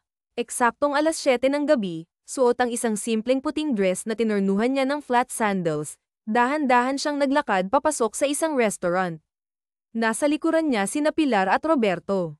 Habang palinggalinggi siya upang hanapin ang lalaking antipatikong iyon, nakita niya itong nakatayo sa gitna ng restaurant at papalapit sa kanya. Biglang tumigil ang mundo niya nang ngumiti ito sa kanya. Sa suot nitong yellow long sleeves na nakatupi hanggang siko, tila isang anghel na bumaba mula sa langit. Mabuti at tumupad ka sa usapan natin, sabi nito. Kanina pa naghihintay sina lolo at lola sayo. Ayusin mo na ang pag-arte mo kung hindi na natapos ni Ricardo ang sasabihin ng bigla siyang apakan ni Sofia sa paa. Aray! Paulit-ulit ka kasi. Ilang beses ko nang narinig yan mula kay Pilar, tapos ikaw naman ngayon. Huwag kang mag-alala, hindi masasayang ang binayad mo dahil magaling akong umarte, sagot ni Sofia, halatang inis na sa paulit-ulit na paalala nito. Sa isip niya, antay-pati ko talaga. Porket kinuha nila ako sa kalye, akala nila wala akong utak. Kung hindi lang tayo nasa restaurant, baka naitapon na kita palabas. Hindi rin mapigilan ni Ricardo ang pagkainis. Ngayon lang siya nakaranas ng ganitong pakikitungo mula sa isang babae. Hinawakan ni Sofia ang kanyang damit at inayos ang pagkakabotones nito. Alam mo, sir, hindi bagay sa'yo ang nagsusuplado. Ang gwapo mo pa naman, pero nasasayang lang. Sige ka, baka mabuking ka ng lolo at lola mo. Kinawit niya ang kanyang braso sa braso nito at ngumiti. Let's go, masigla niyang sabi. Nang makarating na sila sa harapan ng dalawang matanda, napahigpit ang hawak ni Sofia sa braso ni Ricardo. Hindi niya maiwasan ang kabahan habang tinitingnan siya ng mga ito mula ulo hanggang paa. Ngunit napawi ang kaba niya nang tumayo ang matandang babae at lumapit sa kanya nang nakangiti. Oh, ikaw pala ang babaeng kinahuhumalingan ng babero kong apo. Ang ganda mo, iya, sabi nito sabay beso sa kanya. Lola, huwag naman ninyo akong siran sa fiancé ko, baka mamaya niyan maniwala sa inyo. Fiancé, aba, ibig sabihin, ikakasal na kayo. Alejandro, bilang ito sa asawang nakaupo. Narinig mo ba ang sinabi ng apo mo? May fiancé na siya, masayang wika ni Doña Letty. Ah, iya, Sofia po, ma'am, pagpapakilala ni Sofia sa matandang babae. Kasing ganda mo ang iyong pangalan, iya. Ako nga pala si Doña Letty at siya naman ang esposo kong si Alejandro. Ricardo, ano pang tinatayo-tayo mo riyan? Umupo na kayo rito ng future apo ko. Ricardo pala ang pangalan ng antay-pati ko kong ito. Naku naman, kahapon niya nakikita ito pero ngayon niya lang nalaman ang pangalan. At, Sofia, iya, pwede ko bang malaman ang apelido mo at kung saan ka galing? Tumingin muna siya kay Ricardo, tingin na hinihingi ng tulong. Lola, pwede bang mamaya na ninyo tanungin si Sofia? Gutom na kami. Awat ni Ricardo sa matanda dahil gutom na si Sofia. Naubos niya lahat na nasa kanyang plato at dahil ipinanganak at lumaki siya sa mayamang pamilya, alam niya ang tamang way ng paggamit ng tinidor at kutsara, kung paano kumain ang isang mayaman. Nahuli pa niya si Ricardo na nakatitig sa kanya. Patapos na silang lahat sa pagkain nang muling magsalita si Doña Letty. Pinaghandaan ni Sofia ang gagawin. Hindi pwedeng malaman nila na anak siya ng isang gobernador, lalo na si Ricardo. Paninindigan niya na siya ay isang pulubi. Humawak siya sa ulo at pumikit, kunwaring masakit. Humawak na rin siya sa kamay ni Ricardo. Kailangan niyang galingan ng pag-arte para hindi sila mahalata. Love, pwede mo na ba akong ihatid sa bahay? Umaatake na naman itong migraine ko. Hindi ko dala ang gamot ko. Ah, iya, okay ka lang ba? Pasensya na po kayo, ma'am. Umatake na naman itong migraine ko. Kapag ganito na po kasakit ng sobra, kailangan ko na pong uminom ng gamot. Ah, ganun ba? O ano pang hinihintay nyo, Ricardo? Ay uwi mo na si Sofia para makapagpahinga na rin. Iya, sa isang araw na tayong magkwentuhan kapag okay na ang iyong pakiramdam, ha? Nag-aalalang wika ng Donya. Nakahinga si Sofia ng maluwag. Nasa loob na sila ng sasakyan ni Ricardo. Investigador ba ang lola mo? Ang daming tanong eh. Gagawin nilang lahat para malaman nilang nagpapanggap ka nga lang. Gawain talaga ni Lola na imbestigahan ang mga babaeng involved sa akin, kaya galingan mo ang pagpapanggap para hindi tayo mahuli. Hanggang kailan ba ako dapat magpanggap? At saka, kailangan ko ng kontrata. Aba, malay ko bang lolokohin mo ako sa bayad? Pagak na tumawa si Ricardo bago binuhay ang makina ng sasakyan. Mukha ka talagang pera. Sa panahon ngayon, wala nang libre, kailangang kumita para mabuhay. Bamaling ng tingin si Ricardo kay Sofia. Kanina habang kumakain tayo. Bakit ang galing mong humawak ng kutsara at tinidor? Bakit ang galawan mo ay pangmayaman? Tumingin si Sofia kay Ricardo. Hindi porket pulubi ako, wala nang alam. Siyempre, may cellphone din naman ako, nanunood din naman ako sa YouTube, pagsisinungaling niyang wika. Pinahanga mo ako eh. Di ba sabi ko sa'yo, magaling akong umarte, wika niya sabay kindat kay Ricardo. Bakit dito mo ko dinala? Tanong ni Sofia nang nasa kondo siya dinala ni Ricardo. Di ba gusto mo ng kontrata? Ipagtimpla mo muna ako ng kape. Tinuro ni Sofia ang sarili. Ako, sino bang kasama ko rito? Bilisan mo, wala ka bang kasama rito? At bakit akong inuutusan mo? Saad ni Sofia sabay upo sa sofa. Gusto mo ng kontrata, di ba? Pero kung ayaw mo, madali naman akong kausap. Padabog na tumayo si Sofia. Oo na, antay-pati kong ito, pabulong niya. Anong sabi mo? Hindi na pinansin ni Sofia ang sinabi ni Ricardo. Diretsong pumasok siya sa kusina. Binuksan ang mini cabinet at kumuha ng tasa. Sunod na kinuha ang kape, cream at asukal. Sinaksak ang cord ng heater habang nagpapainit ng tubig. Naglakad siya pabalik sa sala. Malinis ang buong unit, ibig sabihin may naglilinis dito. Walang ibang decoration ang sala kundi isang painting ng babaeng nagsasayaw sa gitna ng entablado. Parang kilala niya ang babae sa painting, hindi niya lang maalala kung saan niya ito nakita. Nagulat pa siya nang biglang magsalita si Ricardo sa likod. Nasaan na kape ko? Oo nga pala, magtitimpla nga pala siya ng kape. Muli siyang bumalik sa kusina at nagtimpla ng kape ni Ricardo. Binuksan niya ang ref nito at kumuha ng fresh milk. Namiss niyang inumin ito. Dati-dati, pagkagising niya sa umaga, fresh milk agad ang iniinom niya. Dala ang isang tasang kape at isang basong fresh milk, bumalik siya sa sala. Naabutan niya si Ricardo na nakaupo, bahagya pang kumunat ang noo nito pagkakita sa kanya. Ibang klaseng pulubi. Sino nagsabi sa'yong pwede mong pakialaman ang laman ng ref ko? Pabagsak na binaba ni Sofia ang kape sa table center. Ang damot mo. Ikaw lang ba itong nauuhaw? Ibalik mo yan. Wala kang karapatang kunin ang hindi sayo. Pero imbes na pakinggan ang sinasabi ni Ricardo, ininom ng tuloy-tuloy ang gatas at nakangiting pinakita kay Ricardo ang basong walang laman. Sorry, oh, hawak ko mapang-asar niyang wika. Kita ni Sofia ang pagkainis ni Ricardo sa kanya pero deadma lang siya. Dinampot niya ang folder na nasa tabi ng tasa, binuklat niya at kinuha ang laman. Basahin mong mabuti ang nakasulat dyan. Teka, marunong ka bang magbasa? Anong palagay mo sa akin, bobo? Mata rin niyang tanong. Hindi porket pulubi ako, wala na akong pinag-aralan. Para sa kaalaman mo, abuga siya ang kinukuha ko kung hindi mo ako binatukan. Siya ni Ricardo nang tumawa ito ng malakas. Aba, ayaw pa yatang maniwala sa akin. Isa pang pananakit mo sa akin, ihuhulog na kita rito sa building, galit na seryosong pika ni Ricardo habang hawak ang batok. Subukan mo at hindi mo matitikman ang tahong ko, bulong niya. Anong sabi mo? Ito na po, babasahin ko na po ng mabuti. Binasa niyang mabuti ang kontrata. Ayon dito, kailangan niyang magpanggap na fiancé sa loob ng 6 na buwan. Matatapos ang kanyang pagpapanggap kapag may makita na itong babaeng mamahalin. Wala ba talaga itong girlfriend o sagwapo nito?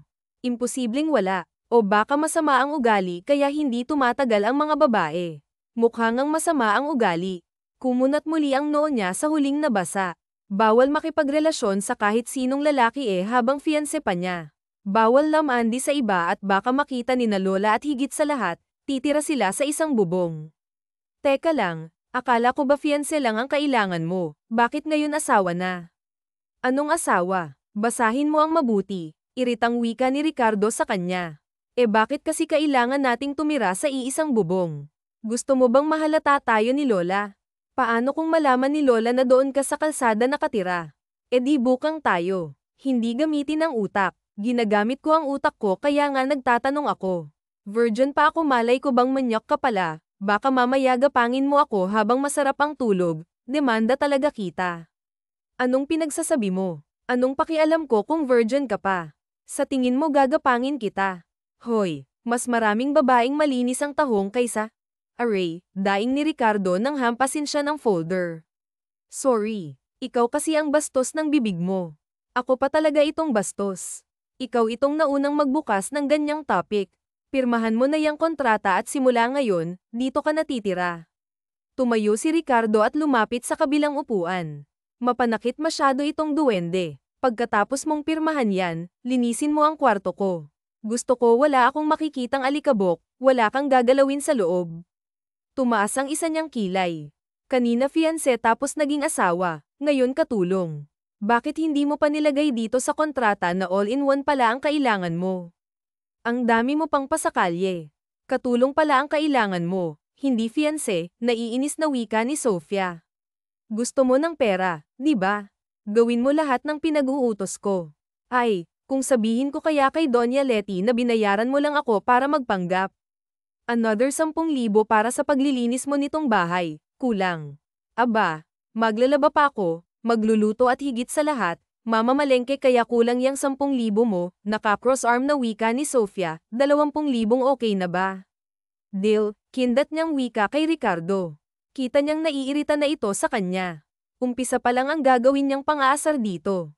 Tingnan natin kung sino ang boss sa kanilang dalawa. Aba, hindi porket mayaman siya, siya ang masusunod. Hindi pwede. Mayaman rin naman siya, kaso nga lang siya lang ang nakakaalam na mayaman siya.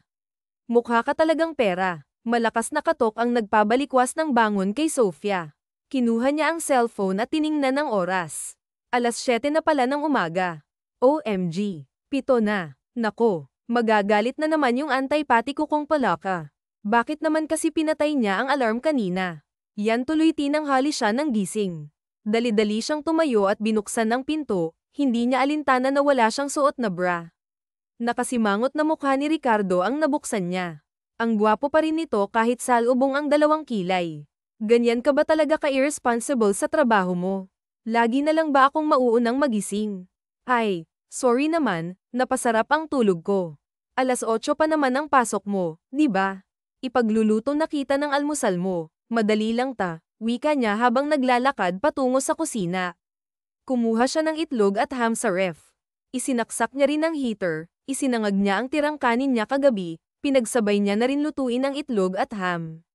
Inilabas niya na rin ang adobong manok at pinainit.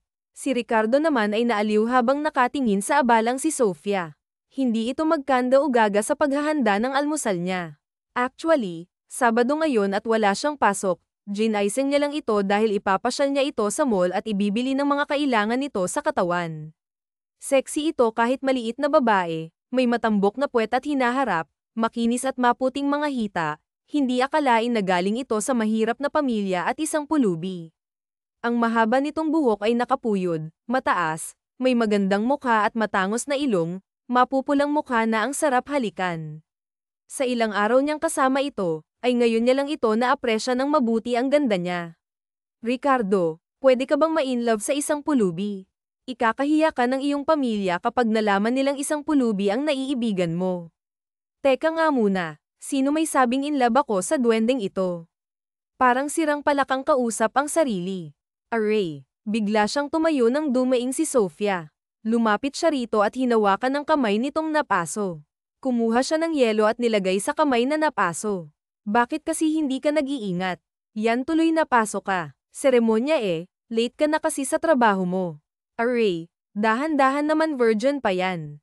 Aray naman, idiniin kasi ni Ricardo ang yelo sa napaso niya. Sari-sari kasi ang lumalabas sa bibig mo. Umupo ka na roon at ako na maglalagay nito. Sumunod naman si Sheena. Uupo na sana siya nang mapansin na wala siyang bra, kaya pumasok siya sa kanyang kwarto. Pagkatapos nating kumain, magbihis ka. Mamamasyal tayo sa mall at kakain sa labas. Treat ko dahil bukas may pupuntahan tayong party. Gusto kong maganda ka at maayos ang damit. Wala ka bang pasok? Wala. Tinapunan niya ng masamang tingin si Ricardo. Napaso pa ako sa pagmamadali, yun naman pala wala kang pasok. Aba, reklamo ka pa. Kumain ka na lang. Kakaumpisa lang nilang kumain nang may mag-doorbell. Tumayo si Sheena at binuksan ang pintuan. Laking gulat pa niyang si Doña Leticia ang nasa labas. Oh, iya, nandito ka pala, bati nito sabay halik sa pisngi. Ah, Doña Leticia, ano pong ginagawa ninyo rito? Malakas niyang tanong sa Doña para marinig ni Ricardo. Dinadalaw ko ang aking apo. Dito ka ba natulog, iya? May apo na ba ako sa tuhod? Masayang tanong ng Doña kay Sofia. Lola, anong ginagawa niyo dito? Bakit parang gulat na gulat kayong dalawa? Masama bang dalawin ang aking poging apo? Kunot noong tanong nito at pumasok sa loob. Nagkatinginan sina Sofia at Ricardo. Mukhang kailangan na naman niyang umarte sa harap ng Donya. Ah, ma'am, halika na po sa kusina, mag-almusal na po tayo. Love, halika na, para kapanipaniwala ang kanilang pagpapanggap, niyakap niya ang kanyang braso sa baywang ni Ricardo. Ramdam ni Sofia ang pagkagulat ni Ricardo kaya naman pinisil niya ang baywang nito. Ricardo, bakit hindi mo sinasabi sa amin ng lolo mo na dito na pala natutulog itong si Sofia, apo? Kasal muna bago ang honeymoon. Ma'am, hindi pa po namin ginagawa ang bagay na yan kasi gusto ko pong ibigay iyon sa unang gabi namin bilang mag-asawa. Ako po ang nagpipigil kapag si Ricardo ay hangat na. Kunwaring kinikilig niyang wika habang binibigyan ng makahulugang tingin si Ricardo. Tama yan, iya, at saka lola na ang itawag mo sa akin kasi magiging apo na kita. Kailan ba balak ninyong magpakasal? Muntik nang masamid si Sofia sa tanong ng matanda. Next year po, lola. Bakit next year pa? Bakit hindi na lang sa next month? Akong bahala sa lahat. Tila excited na wika ng Donya. Lola. Napag-usapan na po namin ni Ricardo na next year na lang po. Hindi naman po kami nagmamadali, di ba, love? Ay, kung yan ang gusto ninyo, wala akong magagawa, payag na ako, pero in one condition. Napatingin ang dalawa. Naku naman, bakit ganito itong lola ni Ricardo? Hindi lang pala ito matanong kundi may mga kondisyon pa. Kinuha ni Sofia ang kanyang kape at humigop. Lumapad ang pagkakangiti ng Donya bago nagsalita. Mag-kiss kayo sa harap ko. Naibuga ni Sofia ang kape sa sinabi ng Donya. Hindi pa nga siya nakaka-recover sa sinabi ng Donya nang hapitin siya ni Ricardo at hinalikan siya sa noo. Ricardo, anong palagay mo kay Sofia? Matanda, bakit sa noo mo siya hinalikan? Naku naman talaga, gulat na nga siya sa ginawa ni Ricardo, itong matandang ito ayaw pang pumayag na sa noo siya halikan. Anong gusto niya? Salabsab siya halikan ni Ricardo. Aba, hindi maaari, virgin pa ang labi niya. Lola, hindi na naituloy ni Sofia ang sasabihin ng lamapat ang labi ni Ricardo sa kanyang labi. OMG, ang lambot ng labi niya. Naitulak ni Sofia si Ricardo nang marinig nila ang nakakakilig na tawa at palakpak ng Donya. Ang sweet niyo, mga apo. Ganyan nga, magmahalan kayo katulad namin ng inyong lolo, mag-aaway pero hindi maghihiwalay. Aba, si Donya Leticia ay naging millennial yata pagdating sa pag-ibig. Alam ba ninyo noong kabataan namin ni Alejandro, malimit kaming mag-away noon, lalo na nung pinagbubuntis ko ang daddy mo, Ricardo. Pero dahil mahaba ang pasensya ni Alejandro, sinusuyo niya ako bago matulog. Ayaw niya kasi na matulog kaming may sama ng loob. Doon ko nakitang mahal na mahal talaga ako ng lolo nyo kaya unti-unti kong binago ang ugali ko. Mula noon, kapag nagkakaroon kami ng hindi pagkakaunawa ni Alejandro, inaayos ko kaagad. Unawain at intindihin ang isa't isa para tumagal ang relasyon. Mahal na mahal namin ang isa't isa, hanggang ngayon nga, naglalandian pa rin kami tuwing gabi. Halata sa Donya ang kilig at pagmamahal sa asawa. Sana all na lang, lola. Kinikilig naman po ako. Sana po ganyan kami ni Ricardo, di ba, love? Kindat niyang wika kay Ricardo. Oo naman, love. Kung gusto mo, gawin na natin ngayon yung ginagawa ni na lola na landian. Pinlak ni Sofia ng mata si Ricardo. Love, di ba may pupuntahan tayo? Kaya mamayang gabi na iniisip mo. Mga apo, kasal muna bago landian. Iniinggit ninyo kami, By the way, kaya ako pumunta dito para ibigay ito. Isang birthday party para sa amiga namin ng lolo ninyo. Gusto ko pumunta kayong dalawa. Ipapakilala natin sa lahat si Sofia. Muli na namang nagkatinginan sina Ricardo at Sofia, tumango si Ricardo kaya pumayag na rin siya. Araw ng Lunes, maagang gumising si Sofia para ipaghanda ng almusal si Ricardo. Mula nung dumalaw sa kanila si Donya Leticia, ay nakikita niya ang pagiging sweet nito sa kanya. Sa tuwing kakain sila, pinaglalagay siya nito ng pagkain sa plato. Sinamahan pa siyang mag-shopping at binili lahat ng gusto niya. Kinikilig siya sa ginagawa ni Ricardo, nai-inlove na nga yata siya Pero kailangan niyang pigilan ang sarili habang maaga pa dahil isa lamang siyang pulubi sa tingin ni Ricardo at malabong magkakagusto ito sa kanya. Sofia, huwag ka nang anghibang. Ginagawa niya lang lahat iyan dahil kailangan ka niya. Alalahanin mong bayad ka na para sa serbisyo mo, at malabong magkakagusto siya sa'yo. Pulubi ka lang at siya ay mayaman. Mayaman din naman ako noon, wika niya sa sarili. Laking gulat pa niya nang may mga brasong pumulupot sa kanyang baywang. Love, gutom na ako, may meeting pa ako, bulong ni Ricardo sa kanyang tainga. Kung hindi lang sila nagpapanggap, Masarap sa pakiramdam na yakap ka at tinatawag na love ng taong gusto mo. Tinanggal niya ang brasong nakapulupot sa baywang niya at nakangiting humarap dito. Umupo na po kayo, kamahalin, at ipagkain na kita. Isang mabilis na halik sa labi ang tugon sa kanya ni Ricardo. Tila gustong lumabas ng kanyang puso sa sobrang kilig na nararamdaman. Sana ganito na lamang sila, yun bang walang pagpapanggap? Pwede mo ba akong dalhan mamaya sa opisina ng lunch? Nakakasawa na kasi ang pagkain sa kantina, pagla lamang sa kanya ni Ricardo. Ano bang gusto mong ulam mamaya? Sinigang na hipon with love, wika nito sabay kindat. Okay, your request is granted with coffee jelly dessert, pakyut niyang saad. Pagkaalis ni Ricardo ay agad siyang nagtungo sa palengke para bumili ng hipon at gulay. Pagdating niya ay agad niyang niluto ang gagawing coffee jelly. Habang hinihintay na tumigas ang gelatin, ay naglinis na siya ng buong bahay at isinalang sa washing machine ang kanilang damit ni Ricardo. Mula nang pumayag siya sa kasunduan nila ni Ricardo, ganoon na araw-araw ang routine niya bilang isang fake fiancé. Siguro kung sa ibang taong hindi nakakaalam ng tunay nilang sitwasyon, iisipin nilang tunay silang mag-asawa. Pagkatapos niyang maglinis at maglaba, nagluto na siya. Pagkaluto ng kanin at ulam, ay agad niyang nilagay sa Tupperware. Inihanda na niya ang lahat ng dadalhin sa mesa bago siya naligo. Isang maong na short at mahabang damit ang suot niya, panaresen niya ng sapatos. Ang basang buhok ay hinayaan niyang nakalugay. Bitbit ang bag na may lamang pagkain at bumaba na siya ng building. Naghihintay na sa parking lot si Mang Roberto. Kumatok muna siya bago pumasok sa loob ng opisina ni Ricardo. Tila alam na ng sekretarya nito na dadating siya. Muntik man niyang mabitawan ang bitbit na bag nang makita ang eksena sa loob ng opisina ni Ricardo. Kahit na fake fiancé lang siya, bakit nararamdaman niya ang ganitong sakit? Bakit parang nagseselos siya at nasasaktan sa nakikita sa kanyang harapan? Kailangan niyang pigilan ang emosyonal na nararamdaman ngayon. Siya ang fiancé kaya lalaban siya, parang sira lang. Ipaglalaban ang wala naman. Tumikim siya para maaga ang atensyon ng dalawang naglalampungan. Nakakaistorbo ba ako? Masarap bang humalik ang fiancé ko? Sa gulat ay naitulak ni Ricardo ang babaeng nakaupo sa kanyang kandangan. Love, anong ginagawa mo rito?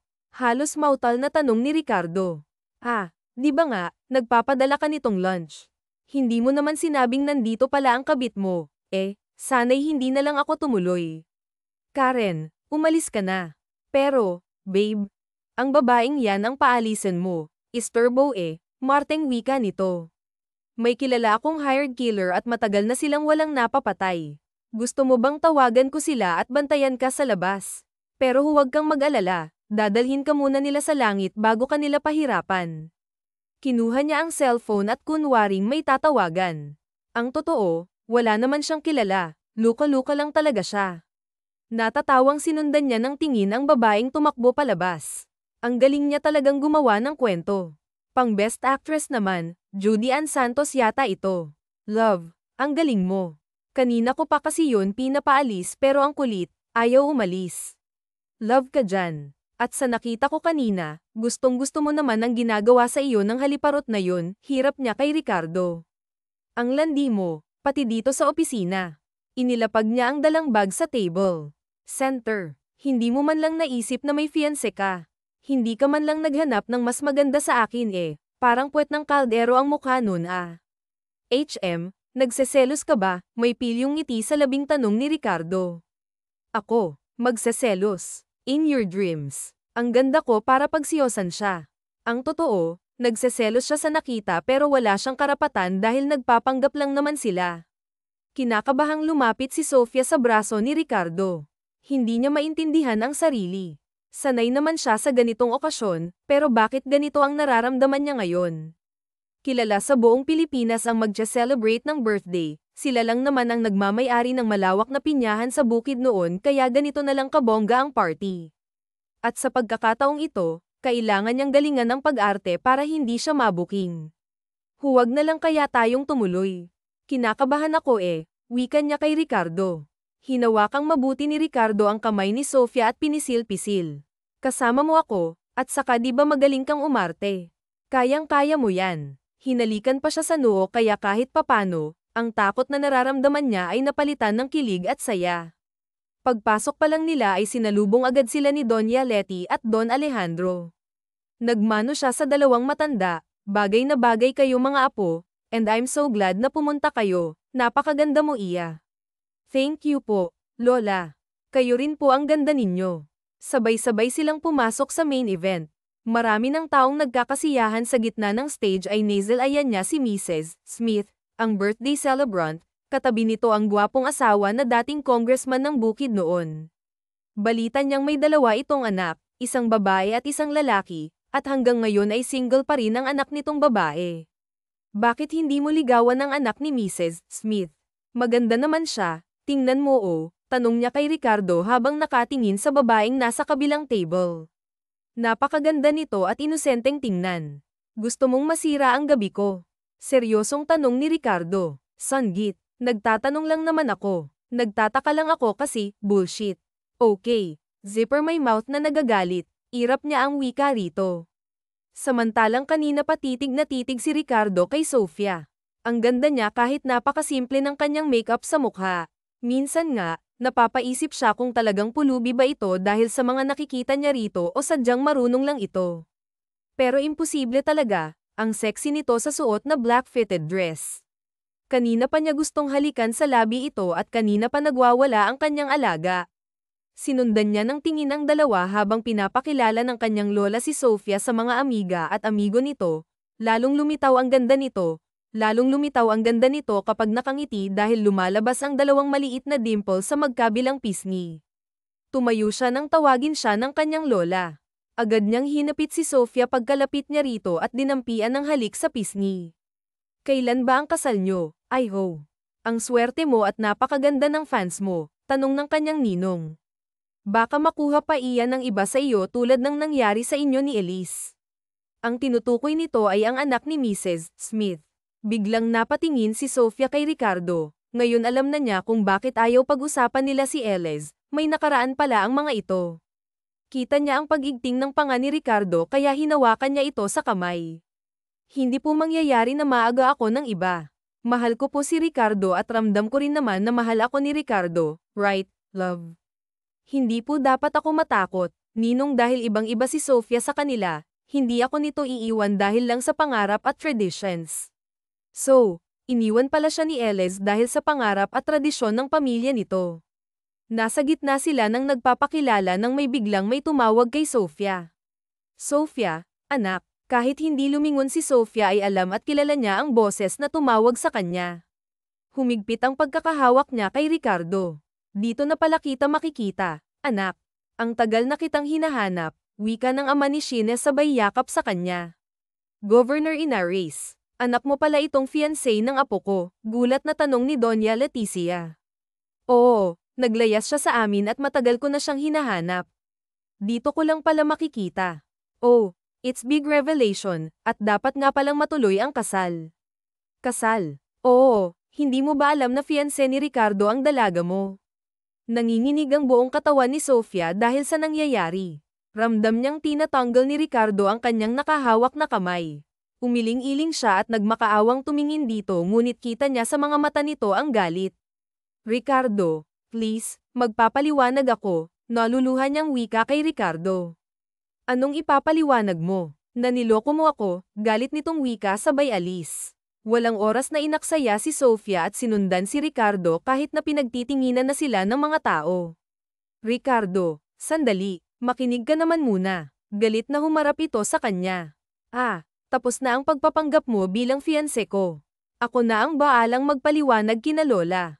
Ang natitirang kabayaran sa serbisyo mo ibibigay sa iyo ni Pilar kahit hindi mo naman kailangan. Huwag na huwag ka nang magpapakita sa akin. Kita sa mga mata ni Ricardo ang galit. Ricardo, mahal kita, lakas loob niyang wika. Bahala na kung magmumukhang tanga siya, ang importante na sabi kay Ricardo ang nararamdaman niya sa maikling panahon nilang magkasama, minahal na niya ito. Ngunit hindi pinansin ni Ricardo ang sinabi ni Sofia, tuloy-tuloy siyang lumabas ng event at nagdiretso sa kanyang sasakyan. Ayaw na niyang marinig ang kasinungalingan ni Sofia. Sa isang mamahaling bar nagdiretso si Ricardo, gusto niyang malasing at ilabas ang sama ng loob. Pagdating niya sa loob ay sumalubong sa kanya ang ingay at usok na nagmumula sa bar. Ricardo, bro, Himala at ngayon ka lang ulit nakita rito. Problema ba? Kinuha niya ang basong may lamang alak at tinungga, at dahil sa ay nasa alak ang kanyang katawan, hindi man lang nakaramdam siya ng pait sa lalamunan. Kahit anong iwas ko sa mga babaeng may kinalaman sa mga politika, pero bakit kusang lumalapit sila sa akin? Alam mo naman siguro ang isyu ko sa mga politika na yan. Sila ang dahilan kaya nakipaghiwalay sa akin si Elez. Si Elez ang long-time girlfriend niya. Nang dahil sa ama nitong congressman, pinaghiwalay sila. Dahil mahal niya si Elez, pinaglaban niya, pero pinabugbog siya ng ama ni Elez at kinulong sa bodega ng 2 araw. Pinakawalan lang siya noong nakaalis na si Elez papunta sa ibang bansa. At hindi pa nagtatapos doon ang pagkadisgusto niya sa mga politiko. Sila ang dahilan kaya naghihirap ang bansa ngayon dahil sa sila ay may mga corrupt. Kung maganda lang sana ang patakbo ng mga politika na iyan dito sa bansa, sana maganda ang takbo ng buhay ng mga tao. At sila rin ang dahilan kung bakit muntik nang ipasara ang kanilang negosyo na mining corporation kaya malaki ang galit niya sa mga politiko na iyan. Pinanggako niya sa sarili noon na hindi na siya may involved sa mga iyan, pero bakit ngayon? Heto na naman, kahit anong iwas niya, kusang lumalapit sa kanya. At ngayon, puso niya naman ang kalaban. Bakit bro, I love ka na naman sa ibang anak ng politiko? Bakit kung kailan natutunan ko na siyang mahalin, saka ko naman malalaman ang totoo? Ayaw ba talaga akong tantanan ng mga politiko na iyan, wika niya sabay inom ng alak? Alam mo bro, win na siguro yan para ibahin mo ang tingin sa ibang politiko. Hindi lahat ay kayang manakit, magnakaw sa kaban ng bayan, umibig. Ibigan mo ba kaya ang anak ng napapabalitang corrupt na si Mr. Inares? Kanina halos ipagsisigawan ko na sa party na mahal ko siya, ipakita kay Elez at sa pamilya nito na okay na ako, na kaya kong maghanap ng babaeng makakasama ko habang buhay. Totoo, mahal ko na si Sheena, pero anak siya ng isang politiko, may lungkot sa matang wika ni Ricardo. Sheena Inares ba ang tinutukoy mo? Tumango si Ricardo. Kilala mo siya, hindi lang kilala, kundi kilalang kilala. Inaanak ng mommy ko yun at kaibigan ni Stephanie. Matagal naong hinahanap ni Tito dahil naglayas siya mula noong nag-asawa ulit si Tito. Yun pala, nasa'yo. Bakit siya naglayas sa kanila? Hindi kasi matanggap ni Sheena na nag-asawa ulit ang Tito Raul. Kaya naisipan niyang maglayas. Ilang buwan din siyang pinaghahanap ni Tito pero hindi siya makita. Matalinong bata si Sofia. Katunayan, abogado siya. Ang kinukuha niya dahil gusto niyang ipagtanggol si Tito laban sa mga naninira dito. Bro, hindi totoong corrupt si Tito. Kami mismo ang magpapatunay sa'yo. Kagagawan ng kanyang kalaban ang lahat. Isang mabuting ama at gobernador si Tito. Marami na siyang natulungan, maraming estudyante ang nabigyan niya ng libreng scholarship at minsan galing pa yun sa kanyang bulsa. Napabuntong hininga si Ricardo sa nalaman. Ang buong akala niya kasi ay isa itong corrupt, nababasa niya sa mga news, yun pala ay fake news. Paanong napapanta sa'yo si Sofia? Teka, hindi ka magkakaganyan kung walang something sa inyo. Kayo na ba? Nagtatakang tanong ni Jeff. Nagpanggap siyang pulubi kaya ko siya nakilala. Pinagpanggap ko siyang fiancé ko para hindi mawala sa akin ang kumpanya at ang tiwala ni na Lola. Pero hindi ko akalain na mamahalin ko pala siya. Pinagtabuyan ko siya bro dahil anak siya ng mga Inares. Alam mo naman na may issues ako sa mga politiko, paliwanag niya kay Jeff. Kung talagang mahal mo siya, bakit hindi mo sundan? Mabait si Tito, hindi mo mararanasan yung naranasan mo kay Mr. Smith. Paano ko kaya siya susundan hindi ko alam kung saan siya hahanapin at hindi ko alam ang bahay nila, tumayo si Jeff. Sasamahan kita. Wala silang inaksayang oras at agad na umalis, ngunit bago sila pumunta sa bahay ni Sheena ay dumaan muna sila sa kanyang kondo para sakaling nandoon si Sofia. Ngunit pagpasok niya sa loob ay sumalubong ang katahimikan ng buong bahay. Lalo siyang nanlumo nang makitang wala si Sofia sa loob ng kwarto. Napaupo siya sa kama at napahilamos sa mukha.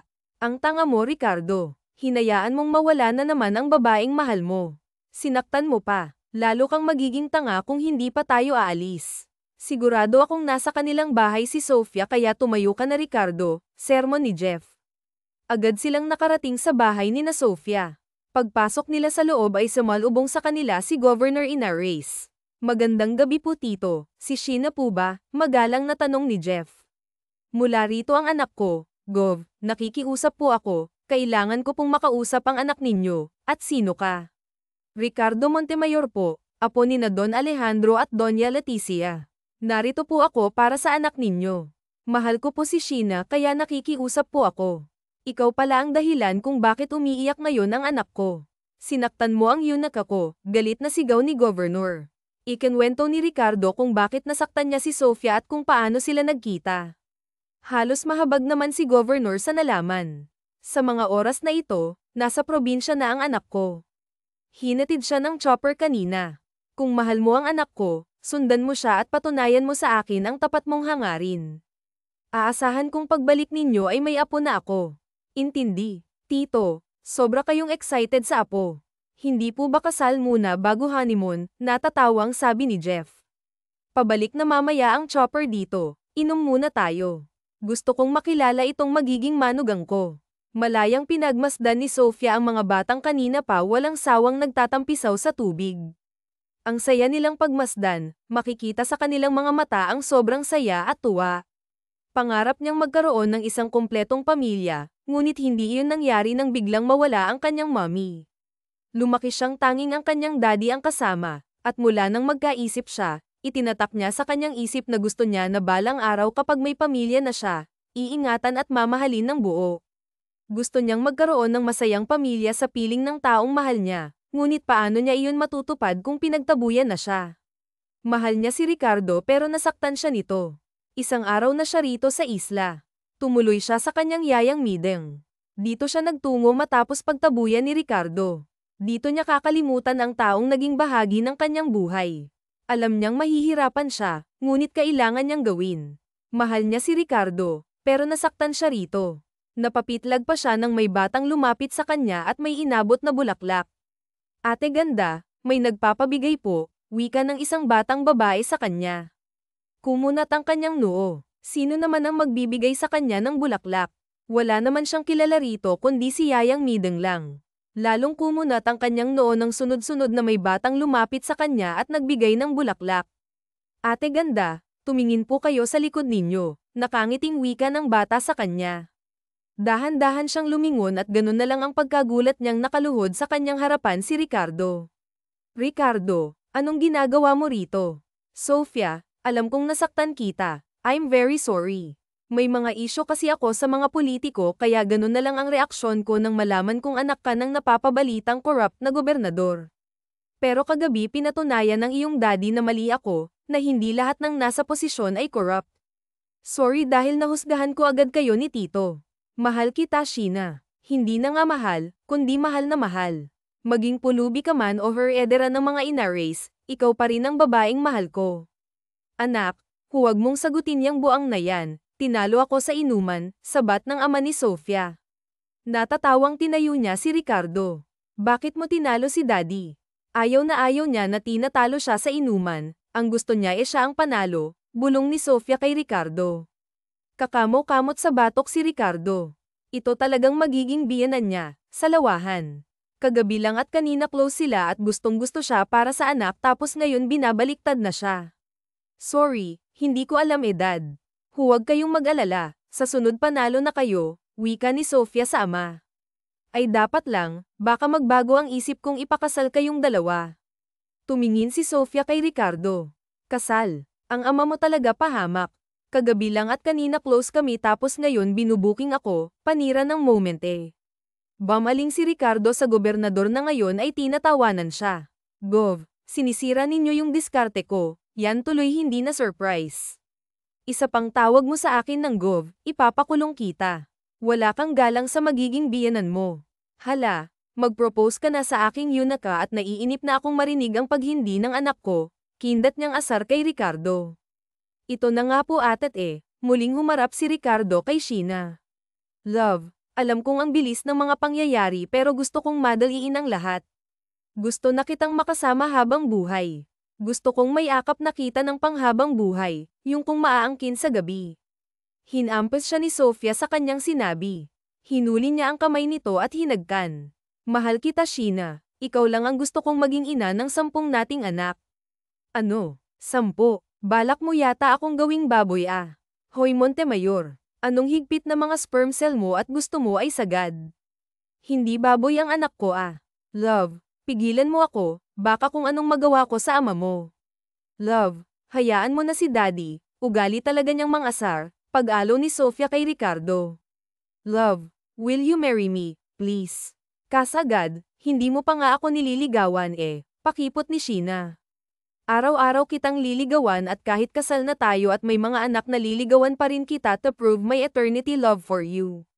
Yes, I will marry you Ricardo, mahal na mahal kita love and I'm sorry for hurting you. Hindi ko gustong saktan ka at handa akong maging ina ng sagad mong anak basta ba mga kamukha ko silang lahat, nakangiting wika ni Sofia. Simulan na natin, lokong bulong ni Ricardo kay Sofia. Hoy Montemayor, kasal muna bago honeymoon, muling sigaw ni Gov kay Ricardo. Yan kagabi lang sabi ninyo gumawa agad kami ng inyong apo tapos ngayon nagagalit kayo. Lasing ako nung sinabi ko yun, napapailing na lamang si Ricardo. Ginawa pa siyang sinungaling. Ay, baka nga ho natatawa na lamang si Sofia sa asaran ng dalawang lalaking importante sa kanyang buhay. Muling nagkaayos sila ng kanyang daddy dahil kay Ricardo. Tanggap niya na rin ang bago nitong asawa. Wala rin naman siyang magagawa dahil iyon ang gusto ng kanyang ama. Sabi nga ng iba, mahirap pigilin ang mga pusong nagmamahalan, tulad na lang ng pagmamahal niya kay Ricardo. Hindi niya akalain na sa maikling panahon niyang nakasama ito sa isang bubong ay mamahalin niya agad ito. Iba maglaro ang tadhana, kung hindi siya naglayas at naging pulubi, malamang sa ngayon, zero pa rin ang love life niya. Laking pasasalamat niya sa Diyos na hindi siya pinabayaan at binigyan pa siya ng lalaking mamahalin habang buhay. Ang pamilya ni Elena ay masaya nang namumuhay sa bagong bahay ng mga ito. Ang perang binayad sa kanya ni Ricardo ay binili niya ng lupa at bahay ng mga ito. Ikinuha niya rin ng pwesto sa palengke ang nanay nila para may panggasto sila sa araw-araw. Si Elena at mga kapatid nito ay muling nag-aral. Binigyan ng libreng scholarship ng kanyang ama si Elena para makapagtapos ng kolehiyo. At siya, heto at magtatapos na rin sa kursong abogasya. Kahit malaki na ang kanyang tiyan, ay proud pa rin siyang umakyat ng stage para tanggapin ang diploma at title na cum laude. Yes, buntis po si Sofia. Hindi talaga siya tinantana ni Ricardo hanggat hindi nakakabuo. Pagkatapos ng kanilang kasal ay hindi na siya tinigilan kaya ang resulta, buntis agad. At ang kanyang daddy ang number 1 na natuwa sa magandang balita. Pagkababa ng stage ay agad siyang niyakap ni Ricardo at hinalikan sa labi. Narinig niya rin ang palakpakan ng mga taong nandoon. I'm so proud of you, love. You made it. Thank you, love, kasi hindi mo ako pinabayaan. Sinuportahan mo ang gusto ko. Because I love you. Lagi mong tatandaan na mahal kita, kayo ni baby. Muling hinagka ni Ricardo sa labi si Sofia. Montemayor, maya ka naman. Hindi pa nga nilalabas ang unang apo ko, ganyan ka na naman bumabanat, ni Goff. Hindi na pinatulan ni Ricardo ang pang-aasar ng kanyang biyenan. Baka ma-stress ang kanyang asawa. Bawal na bawal pa naman dito ang ma-stress lalo at malapit na itong manganak. Isang malaking salo-salo ang ginanap sa bahay ni na Sofia. Kumpleto ang lahat. Apo, binabati kita. Sa wakas, may abogado na sa pamilya natin, betang wika ni Doña Letty. Thank you po, Lola. Masayang natapos ang kanilang salo kaya pagod na binagsak ni Sofia ang kanyang katawan sa kama. Lumapit sa kanya si Ricardo at niyakap siya ng mahigpit. Love, napakaswerte ko kasi nakilala kita. Kung hindi ka siguro nagpanggap na pulubi at hindi ako naghanap ng pulubi, siguro hanggang ngayon, pariwara pa rin ang buhay ko. Siguro tuluyan nang hindi ibigay sa akin ni na Lola ang kumpanya. Siguro hanggang ngayon, may galit pa rin ako sa mga politiko. Thank you dahil dumating ka sa buhay ko, wika ni Ricardo sabay dampi ng halik sa labi. Hinawakan ni Sofia ang magkabilang pisngi ni Ricardo. Ako ang swerte, Saw. Dahil napakabuti mong asawa, sinuportahan mo ang pagbabalik school ko, pati dyan ako sinuportahan mo, natatawang wika ni Sofia. Ikaw ang pinakamagandang nangyari sa buhay ko, baby. Sigurado kung hindi mo ako pinagpanggap na fiancé mo, malamang nasa kalsada pa ako, isang magandang pulubi. Laking pasasalamat ko sa Diyos na ikaw yung naging asawa ko at ama ng ating anak at magiging anak pa. Lagi mong tatandaan na mahal po kita, madamdaming wika ni Sofia. Muling naglapat ang kanilang mga labi. Naging malikot na rin ang mga kamay ni Ricardo at ramdam ni Sofia na nangangailangan ito ng kanya ng aruga. Walang pagtutol na binigay niya ang kanyang sarili sa asawa. At dahil medyo may kalakihan na ang kanyang tiyan, buong ingat siyang inangkin nito. Moon, my love, wika ni Ricardo habang abala sa ginagawa. Hindi naman alam ni Sofia kung saan kakapit dahil sa sarap na pinapadama sa kanya ni Ricardo. Ricardo, hilanghing ni Sofia ng paglaruan ang kanyang magandang tanawin.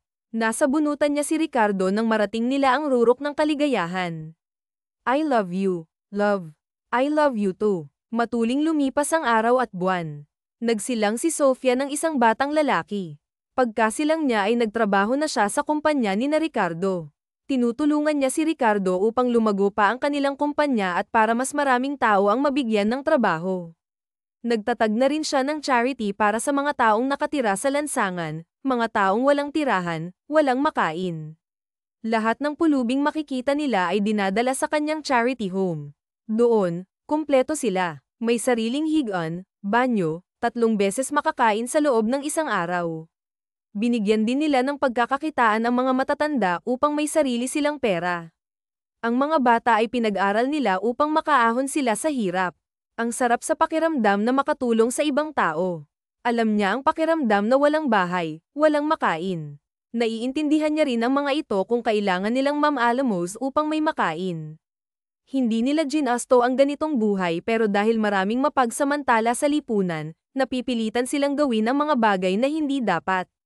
Sa tulong rin ng kanyang ama, nagpatayo sila ng mga bahay para sa mga pamilyang nakatira sa lansangan at sa ilalim ng tulay. Masaya niyang pinagmasdan ang mga batang naglalaro sa bakuran kasama ang 2 niyang anak. Ito ang gusto niya, ang isang malaking pamilya. Ang saya-saya nila kahit salat sila sa hirap. Uwi ka ni Sofia kay Ricardo, ikaw ang naging daan upang maging masaya sila. Iniligtas mo sila sa tiyak na kapahamakan sa kalsada. You have a big heart for the poor people. I'm so proud of you, my love. Kung hindi ko pa naranasan ang buhay sa kalsada, hindi ko sila mauunawaan. Dati kasi galit ako kapag may nanghihingi sa akin ng barya.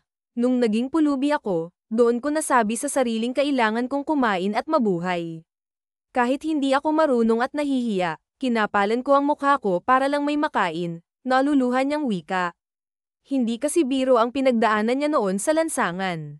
Love, sa sunod kasing maglalayas ka, siguraduhin mong marami kang pera. Yan tuloy, napagkamalan kitang pulubi, birong wika ni Ricardo sa asawa sabay kaprito. Mommy, Daddy, nagtatakbong tawag sa kanila ng kanilang 2 anak.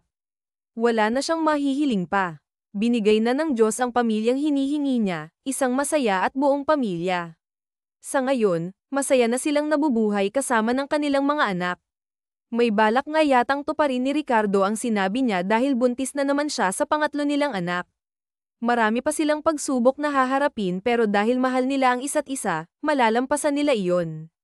Gawin nating sentro si God sa pagsasama para maging matatag sa hamon ng buhay. Let's spread love, huwag nating ipagdamot ang konting awa at pagmamahal sa mga taong nangangailangan. Ipadama natin sa kanila ang pagmamahal na pinagkait sa kanila ng mundo.